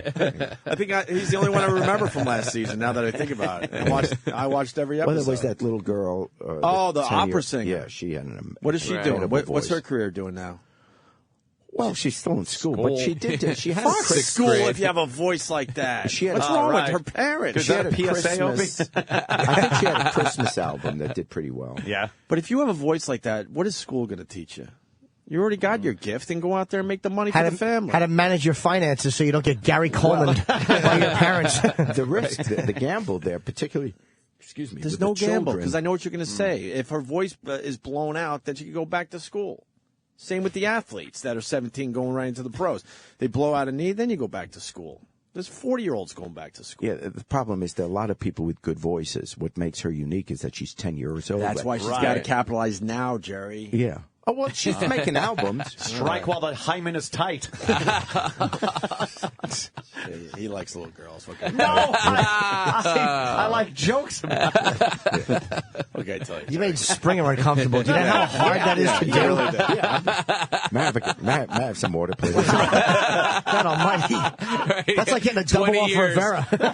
That's 20 years of Jerry, not being offended. I want Jerry. He walks in here. Ugh. I want Jerry to be the next Regis. Can we start the campaign for you? You can start the campaign, but they're going to go younger, obviously. Why? Well, You why are would younger. replace You are Opie? younger. Come on, You're- Opie. Why would you replace Regis with You're someone 13 who's- years younger than him, sir. Let's start the 13 campaign. You years? want the gig, right? No. Any thought of retiring from the your show? No, I mean, I know I'm doing another 4 years. Wow. Because we signed with Tribune, and they're going to carry it. So, no, I mean, as long as I'm healthy, Yeah. it's fun. I mean, Yeah. you know, what am I going to do? Play And it golf? doesn't seem 4 like years. it doesn't seem like a lot of work for you. I mean, you got a good staff in place, I guess. Oh, and they're phenomenal. But no, I don't. For that show, no, it isn't work. you I write mean, your own walk in. final, You you have write to your own be final thoughts. Oh yeah, that I do. Oh, okay. But the part you have to be alert. Mm-hmm. In other words, because you don't know what the show is about. When the camera's on, Right. you really have to be focused. You can't be thinking what else is going on. And you probably So got to that's- hear but something that's- from the audience but and know that you want to go out there and is talk it to any that work? lunatic. Otherwise, is it work? No. No. You don't have to go in the office. You just show up and shoot. Yeah, I mean, That's you got to great. do the promotional stuff and the Sure. business side of it. Yeah. So the work is the business side of it, but not the performing Not the part. production of it. That's not work. Do you ever have a show that looks like it's going to be good and it just turns into a dud? Like the topics just aren't moving? Or Usually Monday through Friday. But you'll have that once in a while, one that's just like, it's just not getting anybody sparked up or... Well, the more I talk during a show, the less the worse the show is. You want action. If you don't see me, if you hardly hear me, then you know it's a great show because it's going on its own. In other words, I'm there when the show's dying. And now they also have the you could get some of the Too Hot for Television springers where I guess now they no pixelation on the boobies, things like that. Well, Ditties. when they came out in the 90s, that I honestly think that kind of put us over the top. Yeah. It became such a hot item, those Too Hot for TV tapes during the mid-90s. That's when we passed Oprah. That's when You guys passed Oprah? Yeah. Oh, yeah, you did. Oh, yeah, for a little over a year. Yeah, they got to a point where because the fighting was fantastic. I hated when they had to tame that when they told you to tame that shit down. See, that's a lawyer. That's a lawyer thing right there. Well, they got him on a technicality about boxing or something like that, or fight promotion. Still, it still is there. It's just that various cities will edit some things out. But so if you're there, the show is the same as it always was. It's better than it was. That's for sure. Yeah. Because it went from a point where you were just watching people beating the shit out of each other, right. and then they would cut completely away. Yeah. Which was now bad, they don't cut it. and now they don't cut it. The which is best much part of the old shows was Steve just a step behind when the Oh, fight yeah, started. yeah. He's taking his time. He would Steve, just don't miss. jump in there too fast. He would just miss what holding Steve- back the girl. It was great. But what Steve doesn't want you to know is that wasn't on purpose. He really just stunk. That's why we gave him his own show. Yeah, get out of here. Do you want another security guy that does nothing? We have one. Okay. I'll help you, Jerry. Here I come. Hope I don't get yelled at for that later. Screw him. He's fine out I don't like there. Kenny's peppering of gray. It really bothers me. Oh, really? Yes. You should, I want to dip my fist in hair dye and apply it liberally. Jesus Christ. Well, Jerry Springer, 20 years. Jesus It's amazing. Christ. Do they And, just get to a point where they just know that it's going to do what it does ratings-wise, so it just cruises or does... Yeah, You know what I mean? We Like- have a niche. I mean, obviously, by now, you have a niche, and you're always going to have that audience. Right. And the advantage is, and you guys know it with your show, you have a young audience.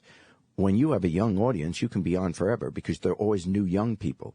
If you do a show that's aimed at 35-year-olds, by the time they're 37, their tastes haven't changed, but they're bored with the show. Right. So the show has trouble lasting. But if you Right. do a show aimed at 16 to 22, each year they're going to be kids suddenly old enough to listen, old enough to watch. So every Right. year you get a whole new class of an audience. Those are basically, Tom Papa, you're fucked. Yeah, the marriage ref. One more Never going to season. make 20 years. He's talking to those 35-year-olds, Jared. One more season. Marriage age people. Oh, boy. Have you seen Tom's show? Yes. Tom gets people before they get to your show. That's right. That's the last stages of hope. Yeah, when they're still trying to work it out. It usually doesn't work out. It doesn't. You're married? was a fun Jerry? run. How long have you been married now? 37 years. 37 years? And that was that your first and only? Yes. Wow. Yeah.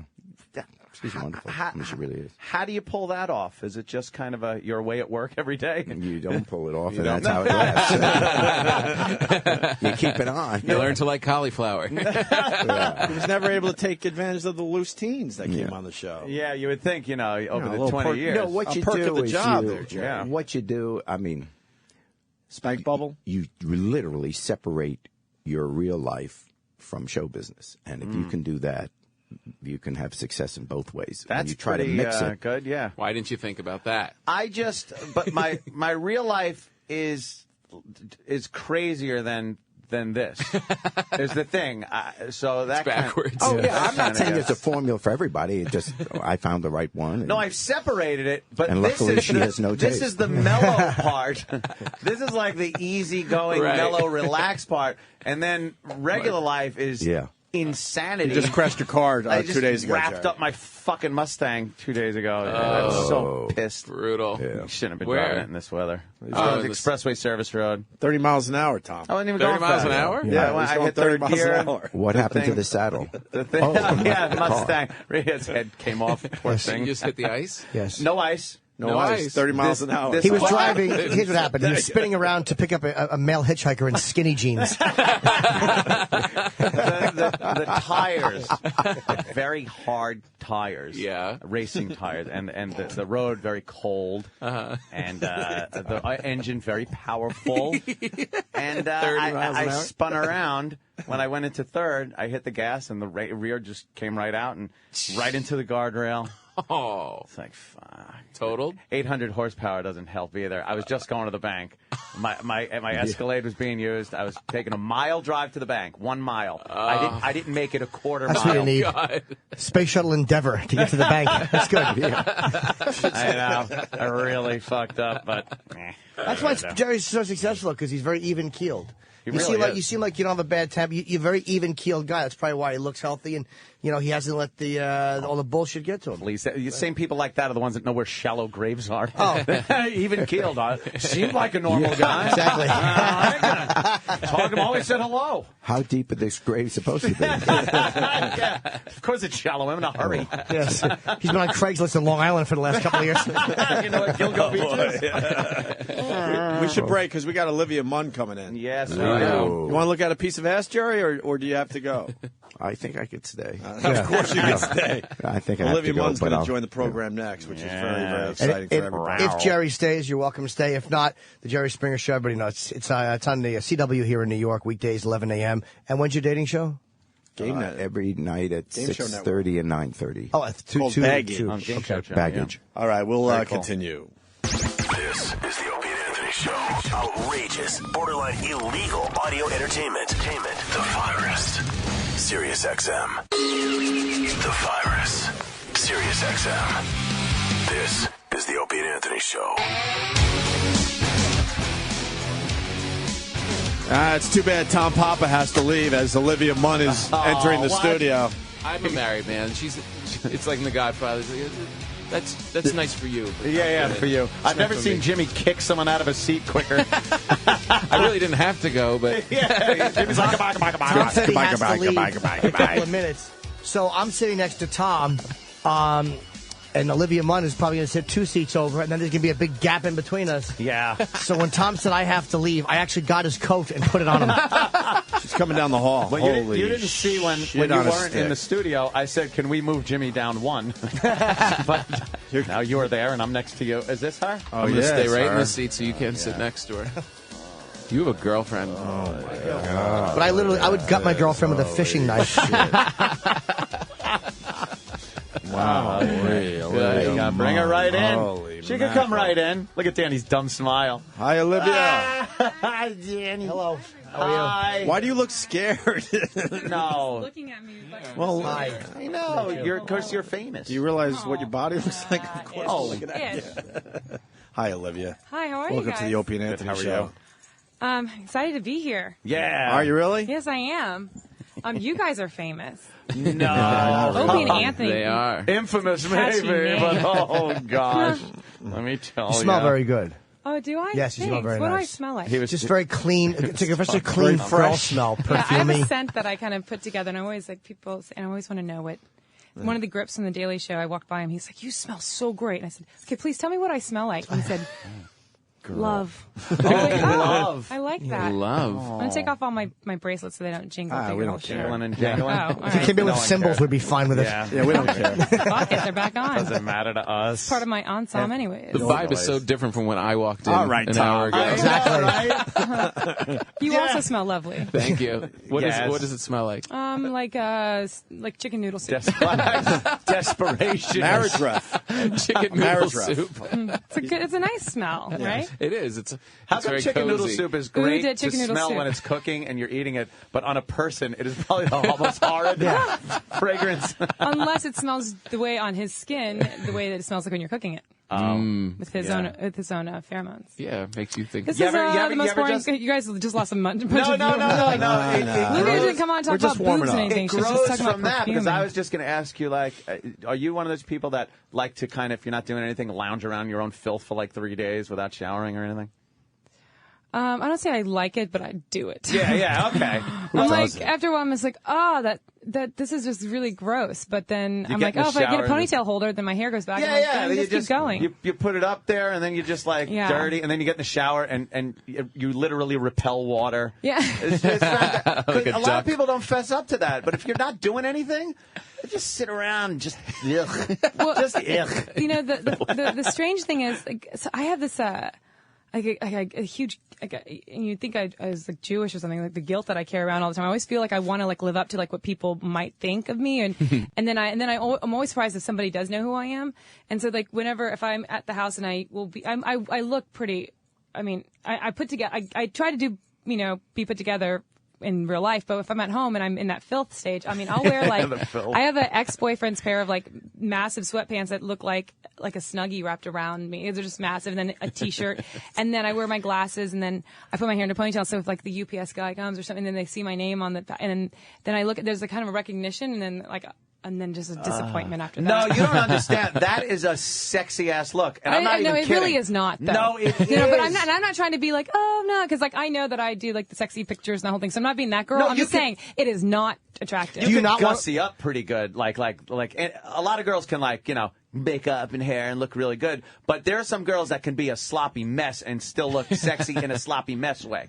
But you don't want the UPS guy to think you're really hot because he's coming to your house. He knows where you live. You don't want that creep leering at you from the shrubs. So you should ugly it up before he comes. I'm going to throw paint on your face before he comes. How can brown kill you? That's very specific from the shrubs. Did you used to work for UPS? No, I didn't. But Jimmy knows all the tricks. There's a lot of shrub work. Yes. All the tricks. I actually have a hat with bushes on it. Hey, we got to talk about the Maxim cover. Yeah. Okay, let's talk about it. Well, could be one of the hottest covers ever. Yeah, we love it. That little fucking boy shorty it's the cross shot. Thing that you're wearing. Yeah. And a lot of controversy because the subscribers got their address label put right over your undies. Over the controversial of your undies. Yeah. It's I felt bad for it. They should also purchase it at a I think that's what they were. I think that's what they were gunning for. It's a really big white address stamp too. Oh, it's a little unnecessary. Right you were going for something else there. It is very, very big.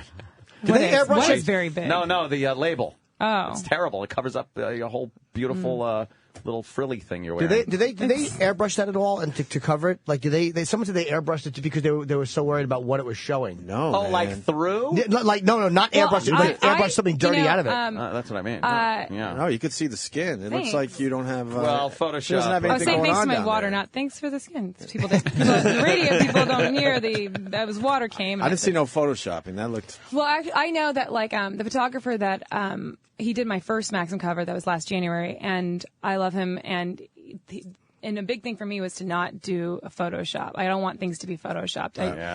It's not like a cause or a stance I try to make, but it's just but I like and I want the photo to look like the moment from when it was taken, and I just think it's important for me just to feel like it is how it is and embrace all the flaws and all that. No problems going on, no problem areas that you want them to but I don't take think care that of? was, because I saw the raw photos and Yeah. that's the same. I mean, the raw photos the same as what went online or when the background was different because I was on a white background. They just changed the background to the blue. But, okay. But other than that, like I asked to not be, touched, and that's why. And so the photographer. I heard they only. I heard that they only photoshopped the. How you smelled, probably. I heard they only photoshopped the bottoms just to make them cover more. Like that's what it was. Yeah, I don't think so. If a girl is wearing a very sure. thin fabric panty, you can see right through it. I love that. I'll tell you guys this though. I was very. Maybe. I like putting that part of the panty Why in my would we mouth have like a it regulator. When it came to this cover, I was actually surprised because I was, even though when you do a magazine cover, like you don't really have a say in what happens or which picture they use, but they've been so great over there. And I said, I really want to use one that's like more, that's not like super sexy, like look like this face I'm making. It's like the first Failed. cover. You failed Well, then. and then I just wanted to be like, oh, this is approachable, but it's also sexy, and you know, it's and all of my girlfriends like saw it, and that's the first one. You're looking at the. I'm looking for maximum cover. I like how Jimmy just moaned. No, someone just brought him water. apologize. Someone just brought him water. You didn't see. That was an involuntary noise. It was just water. right there, and Jimmy goes, ah! The rookie mistake. Oh, it smells like chicken noodle soup. It's interesting how that It happened. smell like chlorine in a minute. There we go. Look, this is not. But all of my This is so not Photoshop. it's not. No, man. This. But see, that's you can what's see that the interesting. skin I gets a don't- little darker okay. down there, just a Yeah, little. it's like little shade that's of dark. the pelvic area, right? So Yeah, I that's just the- thought that there was something more showing that they were panicking about. So no, Yeah, well, you 'cause- look like tough girl here.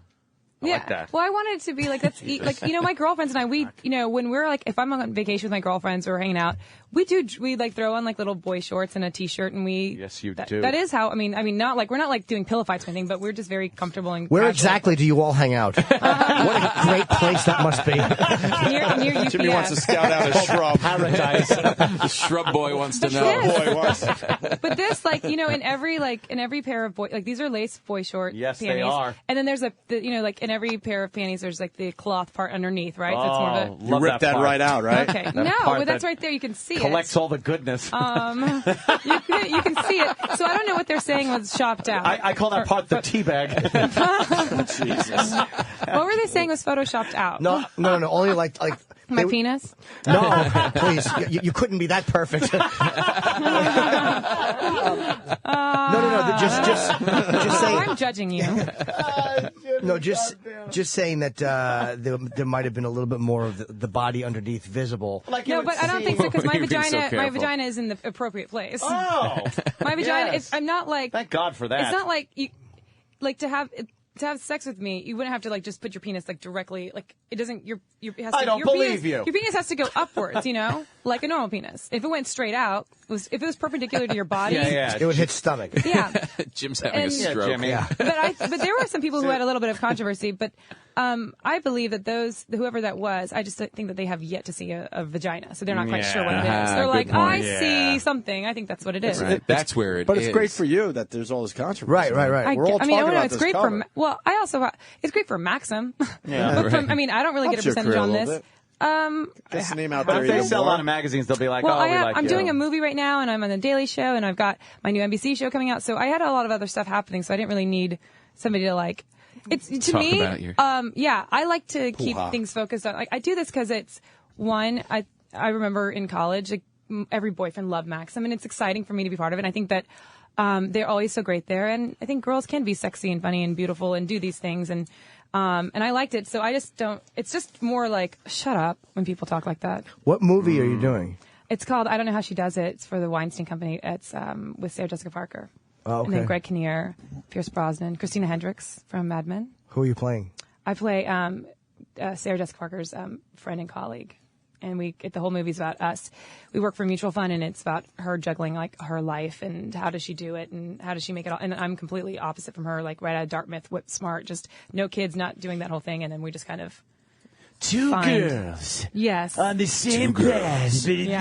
All right, You know what it is? Sarah Jessica It's a lot of Parker. laughs, but mostly a lot of heart. Oh. Right? Is it a rom-com? Your viewers Rom-com. are Rom-com yours are alert. just- it's not a rom-com. No? It's just a com. It's just a com. None of the with rom. no rom. None of that No. pesky rom. There's nothing really romantic. There's no romantic thing in there. Yeah. What about you? Girlfriend, boyfriend? What do you got? Justin Single. Timberlake. Single. Single. With Justin Timberlake. What? Gossip. single. We got Is that some the gossip. Yeah. Just friends, right? I don't talk about my personal life. Yeah, I wouldn't either. And I think that you guys are reading too many magazines in the nail salon. Yeah, see? But yeah, I'm single. That's fun. That's good. Where are you based out of? New York? Both now. Well, LA. I have my house in LA, Ah. but then I've yet to find a place to live in New York. In New York? So Well, I let just me hop How do tell you you feel about the something. Upper West Side? Do you like Before you offer Long Island, let Long me offer Island? Manhattan. Well, let me Apartment offer a 28E. much bigger house.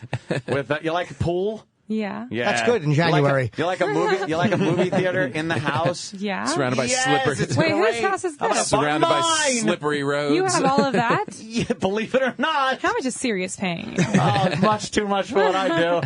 Hold on. How do you feel about Aussie photos? 'Cause I have a feeling my apartment's going to be ruled out very quickly. Yeah. Well, you know, if you just I think wanted to subliminally you feel the come same way over. that I feel about Aussie photos in your apartment. I love them. I think that maybe there's something you're trying The to guy hide. that doesn't Trying like to push girls people has away. to leave. No, I had to bring. I do like girls. Bye, guy that doesn't I like love looking at girls. pretty Where girls. are you going? Him and Nice the to Big meet Bopper you. are getting on a plane Where are you together. I'm going to Raleigh in a snowstorm Yeah, on good luck a with that one. shuttle flight. What's in Raleigh? Comedy. Charlie Good. You doing Wednesday through Sunday? No. What are you doing tomorrow? Thursday? Thursday through Saturday. Check out Tom's next show, Seconds from Disaster, on the Discovery Channel. I survived. If I survive, And if you get a come chance, see the smell Geraldo him. show. Yes. Go to North Carolina and smell And it. smell my chicken noodle. Yeah, Chicken noodle soup. burning crispy flesh. Chicken noodle soup. That's the name of my new tour. Tom is so nervous he went chickle noodle soup. He is really There's no way to back out of that in front of the 10. There's no way. He's got a flight. Well, thanks for having me, guys. Thank you for Papa. coming It was on. fun being here For again. the marriage ref, of course. Yes. And the big benefit for Greg Giraldo benefit is Wednesday. 2 weeks from 2 today. weeks from today. Wednesday, Ticketmaster.com. There's just Yeah. a few tickets left. February so 9th, yes. Support the Geraldos. there you go. Thanks, guys. All right. And Nice meeting you. GregGiraldo.com, Nice to meet right? you. If you can't make Good a luck show with and you want to everything. All donate right, to the Leonard family. Skinner, take it easy. All right, Tom Papa. See you, buddy. Don't die, okay? Yeah. No, take it easy, man. We're not going to talk about you as soon as that door slams. We don't do that, Tom. We don't do that here. He's a nice guy. He really is. You're going to see that horrible sweater in a tree branch later on the news. Smoldering wreckage. Awful. No, he got switched to a small plane. He was flying I a big know, plane, and yeah. they switched him to like an Embraer. In so. this kind of weather, he doesn't like That's it. the in a worst. snow. Yeah. It is bad. When there are we were talking about when there's certain people, like if you look up front and see Gwyneth Paltrow sitting in first class or next to me in first class because I You have a pool in a movie theater. Got I have a pool in a movie Noted. theater. And noted. Oh, shit. You kind of have the feeling like the plane won't crash. But if you look around in one of those Umbrella things and you look at just like people and You're like, you God go, doesn't want you here. You go, I'm going down. So going down, yeah. The small planes always go down, and they freak me out. Yeah, I don't like that. It's just not, like, they bouncing don't de-ice them enough. That's a big problem, and then they go Yeah. down. Yeah, hey, Yeah. Olivia said de-ice the plane more. Yeah. She knows she's looking out the window. Yeah, or just don't take me down with you. Yeah, well, that's- the whole plane tends to go down at once. That's that last crash I is don't want because on they didn't they de-iced, but when they were flying on autopilot or something, the wings had gotten heavy. Oh, tell her about more of it. I'm sure she's fascinated. Why not? That's what I do with beautiful women. I talk about plane crashes and disasters. That's why I'm a lonely man. You ought to see me in a singles bar. So you familiar with Jonestown? Are you? Boo. Okay. Oh, wow, you have a sad life. I really do. No, I'm alone a lot. I think I'm more lonely than I think than people might think. Oh, that's terrible. But it's like because I don't like other people. Oh, that is fucking perfect. I am a friggin' hermit. I hate people. I don't like meeting new people. I don't like. I have a social anxiety disorder. I'm just like I have a. It sounds like I don't mean it as a joke. It's the only way I know how to describe it. But I have an allergic reaction to douche. Like when people are douchebags, I freak the fuck out. I can't. You can say fuck on. Oh yeah. Okay, I just freak out and I can't take it and I will go off on my friends. I mean, I went off July 3rd is my birthday. Somebody threw a party for me in the Hamptons. Again, I'm new. No one told me that Hamptons is like literally like adjacent to hell. And I went off on I can't do it. I freak out as if like someone's put me into a small box. Really? I just don't like meeting new people. I don't like meeting people I don't like. I don't like meeting like, older guys who own hotels who think they're like sexy and then like want to hit on like somebody younger. And I'm like, well, it's cool if you're older as long as you don't look like that. You're not a douchebag. Well, I don't own hotels. Jesus Christ. Well, I'm that's a in good trouble. thing, actually, because what I found is that there are a lot of douchebags. They own hotels? Well, that's why they're hanging out in the Hamptons, like with like, and I'm looking at other girls. I'm like, you're 16. Oh, shit. Yeah, Well, it's that's a weird. Here's the thing. If they have on like white pants and no socks, they're douchebags. Anybody that doesn't wear socks with shoes is a douchebag. What about when it's really hot, though? What about still douchebags. Put on a pair of socks. Be a man. You know what? Let's not make it complicated. Keep it clean. Yeah, be a guy. One simple rule. So you get a lot of creepy older guys hitting on you, and they think because they have money, not realizing that you have money too, that they're gonna.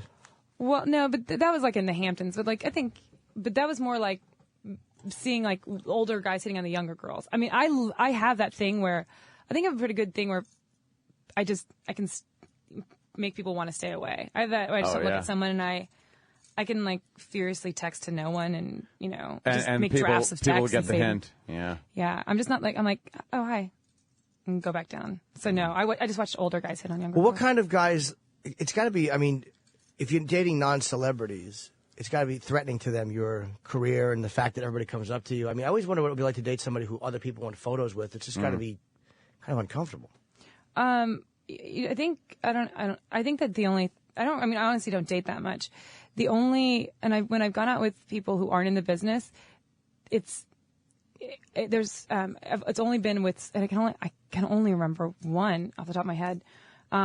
Because especially now when I meet people, I can always tell, like, with a guy, if I meet a guy and like he comes up to me, I'm like, oh, he's cute and he's nice. And then he says something, and then he's like, oh, it's, then he says my last name, like, oh, Olivia Munn. And it's just that weird thing where it's just like, it's a weird, I don't know. And then I'm like, oh, if we end up fucking, it might be weird because, like, you might be saying my last name too. And not for him. But you worry that he's just he's seeing you and your name and going, wow, it'd be great to fuck her because of her name. Well, because here's the thing is, like, eventually, I'm doing everything I can to I go to, a good facialist and take care of my body and all that stuff. But eventually age will happen, and you want to be with somebody who sees past that, because fame is so, fleeting and success. Hopefully I could stay successful and keep growing and growing. But, like, sometimes you're hot and sometimes you're not. And you want someone who wants you when you're not, like, the one. And if someone just likes me because, like, they can go home to their friends or their family and be like, oh, hey, then they're not going to want me when I'm, like, on, a Gilmore Girls remake or something. Which one? Hopefully I wouldn't want me either. You'll see them start texting and being like, oh, you don't get to see this text. Yeah. And who is that? Oh. Oh, forget about it. Oh. Someone, was that happened to you? Nah, I've seen it happen though. It's terrible. It's awful. No, I would never. If a guy was like super secretive about his text, I wouldn't want to. I wouldn't be with that guy. I'm that girl who, if I think a guy, I've been with a guy who cheated, like when I was like 18, and just never. And then again later when I was like in my early 20s. But how did you know they cheated? They told you, or you actually caught them? You can just well, if at first you feel it, you're like, like, this seems weird. And then you end up catching them. And usually the guys that cheat, I think, are stupid enough to get caught. Sometimes usually people want to get caught. That's what I think. Did you do any snooping? Are you like a snooper? Did you go through like the phone or like, so they were dumb enough to leave their Facebook open? I don't do that well, this was like, I haven't done it since I was like maybe 22, but my 18-year-old boyfriend, I learned how to crack his code for his voicemail, because I remember his favorite number was 12. So then one day I remember calling him, and then I pushed, my head went to the receiver, and it pushed the star button, and he goes, please enter your password. I was like, oh, shit. And I was like, what? I was like, So I tried his favorite number, like, immediately, and it was like, you have 3 new voicemails. I was like, holy fucking shit. And there was all these girls. And then after that, I accidentally saved a message by accident. He was like, are you checking my, because I have a save. I'm like, no, why would I, how would I even know how to do that? And then he changed it, and I remember trying to check it, and he's like, it was, so then I was like, oh, let me try. And I tried a few different numbers, and then finally when I was like, I bet he's so stupid. I bet he thinks he's so clever that this would be like, no one would try this, but he's just so stupid that it's so easy. So I tried 1, 2, 3, 4, and it worked. Oh my God. Yeah, I was like, because he probably thinks, oh, I'm so clever, no one will think of this easy one. I was like, you jackass. And then he changed it again, because then I started like, are you dating somebody else? I know you, because I would name it something. I met this person who's friends with this person. They told me, because I would know the girl's name. Hey, it's, bitch of the month. It's blah, blah, blah. Right. So then he changed it again, because I still stayed with the guy, because I was an idiot. And then, one time he called on my phone, and then I saw and I saw all the code again, because it saved in my phone somehow. I don't know. I was very lucky. So I think if you can find out, you should find out. But there's a difference between wanting to know the truth and then wanting to just know what you want to hear. Because you stayed with him after you kind of knew. Like, people always know. How long did you stay with him after you kind of knew? Like a year. Oh, wow. But I was like, it was 18 to like 19, 19 and a half, something like that. And then another guy I dated when I was 21, and he cheated on me all the time. But at one point but I wasn't really attracted to him, because I just moved out. Well, actually I was like, no, I was 24, because I just moved out to California. So 23, 24. And he cheated on me a lot, but he was like the only guy I knew, and he was really nice. I thought of him more as a friend. So when I knew he was cheating on me, I kind of felt like, oh great, she can fuck you, and I don't have to. But like I still get to like hang out, have a friend, and like we go to dinner, and like we. Oh shit! You get screeners, and I'll watch them at your house. And how do you cheat on Olivia Munn? Sometimes people have bad chemistry, though. That's what I just keep thinking here. Did you have bad sexual chemistry or bad? Like, maybe you're better as friends. Some people are just better as friends. Some people are better as friends, which is why, like, when I meet some guys and it's not a personal thing. It's just like, like there's nothing wrong with you. Just it's not there. And I would rather, especially nowadays, I just won't date unless I really, really, really like you, and I just think that there's something there. There's people who are like, oh. Like maybe I could just have sex for a little bit, but then after a while, it's like I have to talk to you, right? Sex for a little bit. So I just can't do that. But I think, in my opinion, from the guy, it's like that it's just not. I'm not the one. And they also want. They just need their egos filled. You know, there's just nothing's ever enough. Did you ask the 24-year-old if he was cheating on you and he just fessed up? He was 34 when I was with him, but. I meant when you were 24. Okay. Yeah, but yes. I did ask him, and that's what I find with guys. You have to ask if the guys I met weren't liars, which I was lucky, but you just had to ask them the right question. Like a guy, code word. One of the last guys I dated, I said when I met him, I said, "Do you have a girlfriend?" And he said, "No." Okay, does she think you're her boyfriend? I think it's very interesting because like I wasn't sure if they were broken up or not, but I think because guys were like. Because guys later, because I had to think it down the path when, well, yeah, but I didn't think that we were together, but I don't know, but yeah, it's this, and I'm like, so, and he said no, so that's a very specific question. So it was like lawyer talk, like sometimes people give you the lawyer answer, like technically in court they're not lying. I don't have her as a girlfriend. Yeah. She has believes me as a that boyfriend. I am her boyfriend. Yeah. But I think, but guys, I feel like if you just ask them the right question, it's frustrating, but you just have to do it. Mm-hmm. Figure out the right question. So you find like but is it harder to trust people the more famous you get and the more successful? Like, because you said that now they know your last name. Is it harder to trust somebody's motives when they're? Well, I don't really think I'm like right now. There's a lot going on, and people might see my face. I don't think that more people know my name than they did like last month, but more people know my face. But I'm not like racing around. There's not like paparazzi everywhere. People aren't like more people I can see that they turn and look, but no one's like freaking out or anything like that. So I don't think a lot of people really quite know, but ever since I was young, people thought I had one of those faces where they'd go, "Don't I know you?" So I think people they just don't know who I am, or they think they know me, but I don't know. I don't really talk to anybody. Like I go out, I don't want to talk to anybody. Don't talk to anybody. I've been from the school of, I have my friends fuck everybody else. I've had them for years, and I just... Your friends fuck everybody else? No, I'm like, I have all my friends. Oh, you have your... Fuck everyone else. I have my friends, if there's a comma semicolon. Yeah, right. Fuck everyone else. Fuck everyone else. Got because, it. Well, but you I'm reach also a point not... where it's like, I don't want to know anybody new. Screw this. But I always hate when people say, I just don't need any more friends. I think it's a really douchey, like, egotistical thing. I could always use, like, great new people in my life. I'm just weird. I'm hard. I think I'm hard to hang out with because I get anxiety. I'm like, oh, I don't want to go in there. Like, we can go in somewhere and it's fun hanging. I'm like, no, let's go. Because everyone's wearing jerseys. It's weird. Let's go. I don't like it. And I get anxiety and I just can't do it. Do you get brothers and sisters? Mm-hmm. I'm the second to the youngest girl, and there's a little brother underneath me. Out of how many? 5. Oh, okay. It's a big family. But, damn. Yeah. Oh, that's got to suck. And you grew up in Can't Tokyo? you just pop a Xanax and go for it? No, I don't do Xanax. No? Anything? I have an inhaler because I get full-on panic attacks that I have had 2 that put me in the hospital. Holy shit. Because I didn't know the first time I decided it's my asthma, but I had a doctor to tell me when you have a panic attack, your heart rate's going so high, like you could, like the last time she said, it was almost, she's like, you might have like a heart attack anytime. Like that was like, because I really get so much, like, I think that's why when people read interviews with me or when I say things or when I talk, I'm very, I'm honest because like I can't like I don't think I could ever live in a lie. I'm like, and I just kind of like fumble my way through things, which I think most people have like, staged answers or they just say no comment, and I'm just like, I don't really want to talk to you anymore. Do you drink at all? Yeah. Yeah. Oh yeah. Oh yeah. Yeah. What's your? I used to never poison? drink ever. Not just because I didn't like the taste of it, but I drink wine. Wine, yeah. Like I went through a period where, because on my show, Perfect Couples, it's on NBC. Airs Thursday nights at 8:30. Yeah, You nice. should watch Good it. plug. You should watch it. You know why? 'Cause Because you'll you're get in a it? rainbow. Oh. Yeah, you won't. I don't know how to do that. There's 6 cast members. All 5 are in serious relationships.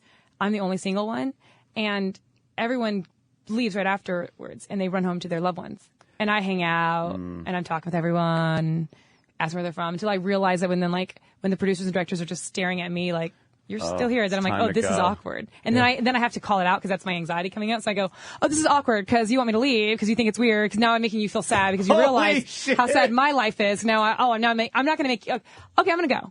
And then I go home and I started doing this thing where I'd open a bottle of red wine and a bowl of peanut M&Ms. And that was my life. How great is this? Olivia Munn is like great. William Holden at home. Who would have guessed? It's fantastic. But I'm not one of those girls also. It's like, oh, those girls like, I was skinny and awkward growing up. And that's why I'm not. I realize, I have a very great life, and I'm very happy and very fortunate. And there are people who are very nice to me. I just am not nice, to myself probably, and I just hole away. You know what I find? I have trouble taking a deep breath sometimes. I don't know if that's anxiety. Yeah, that's anxiety. For me. And I have to actually prop myself up sometimes in bed, and then I can do it. I don't know what it is, but it's been happening for a long time. Maybe it's gout. I hope so. The gout. Either that or it's my heart. But do you feel like anxiety? I don't know. I go like this when it happens, and then I can literally, it pops because the tension. What do you do? No, I'm actually asking you because I go like this. She puts her arms back. I'm pushing out my boobs is what I'm doing. But it pops like right in here, and the doctor, it's all that tension and all the muscles around it. Literally, it's everything. It's my anxiety is I'm doing really good though. I've only had 2 moments. Yeah. And the first moment was in November of 2009, and it was a month or so after I first got into tabloids because of a relationship that I was in, and we were together for 3 or 4 months prior to that, before it came out, and then all of a sudden it comes out, so it's very shocking. And then there's paparazzi, and it was just a weird world where people were saying nice things, but it's just weird to when you're still deciding if you like someone or not, then the world is telling you if they think you're a good couple or not, and I full on had I passed out at my home. I was I passed out after 3 days of not breathing well, and then ended up in the hospital, and then I was able to focus it, and then it didn't happen again until when I was shooting my show again. Would you feel it just creep up on you?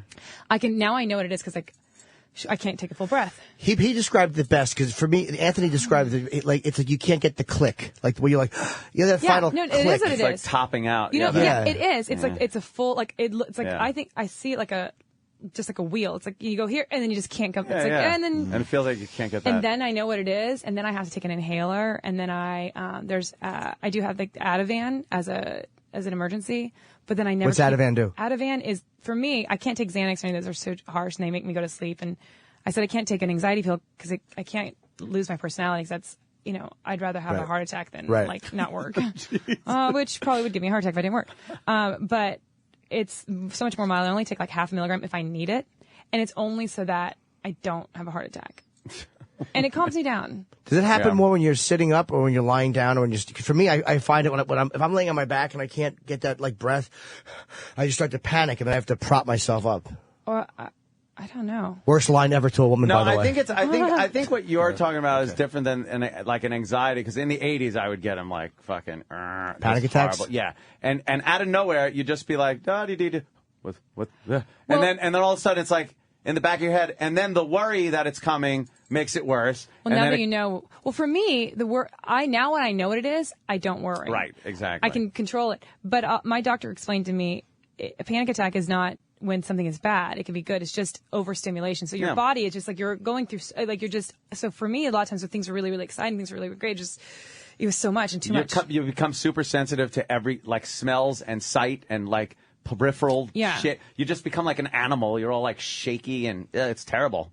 Yeah, it is just do you not still have fun. them? No. I occasionally get a feeling like I used to when I did get them, and I'd be like, shut the fuck up, get out of here. Well, is it because your life is good? You're happy? No, you love your job. It you was, have a movie theater in your house and a pool. Right. Got it.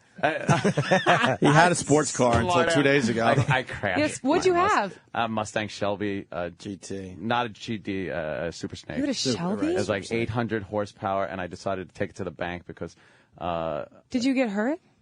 Yeah, I was like a little fucking dizzy for the past couple of Did days. you hurt somebody else? No, I hit a guardrail. Fuck it. That's stupid. I know. If the wheels like if it's somebody else, at least you're like, oh, that sucks. But you can kind of blame on them. Like, well, they weren't. They're kind of weak. I There's wasn't no sure. blaming it on anyone. He but had the me. window down. He was actually yelling "vroom vroom" as he drove it.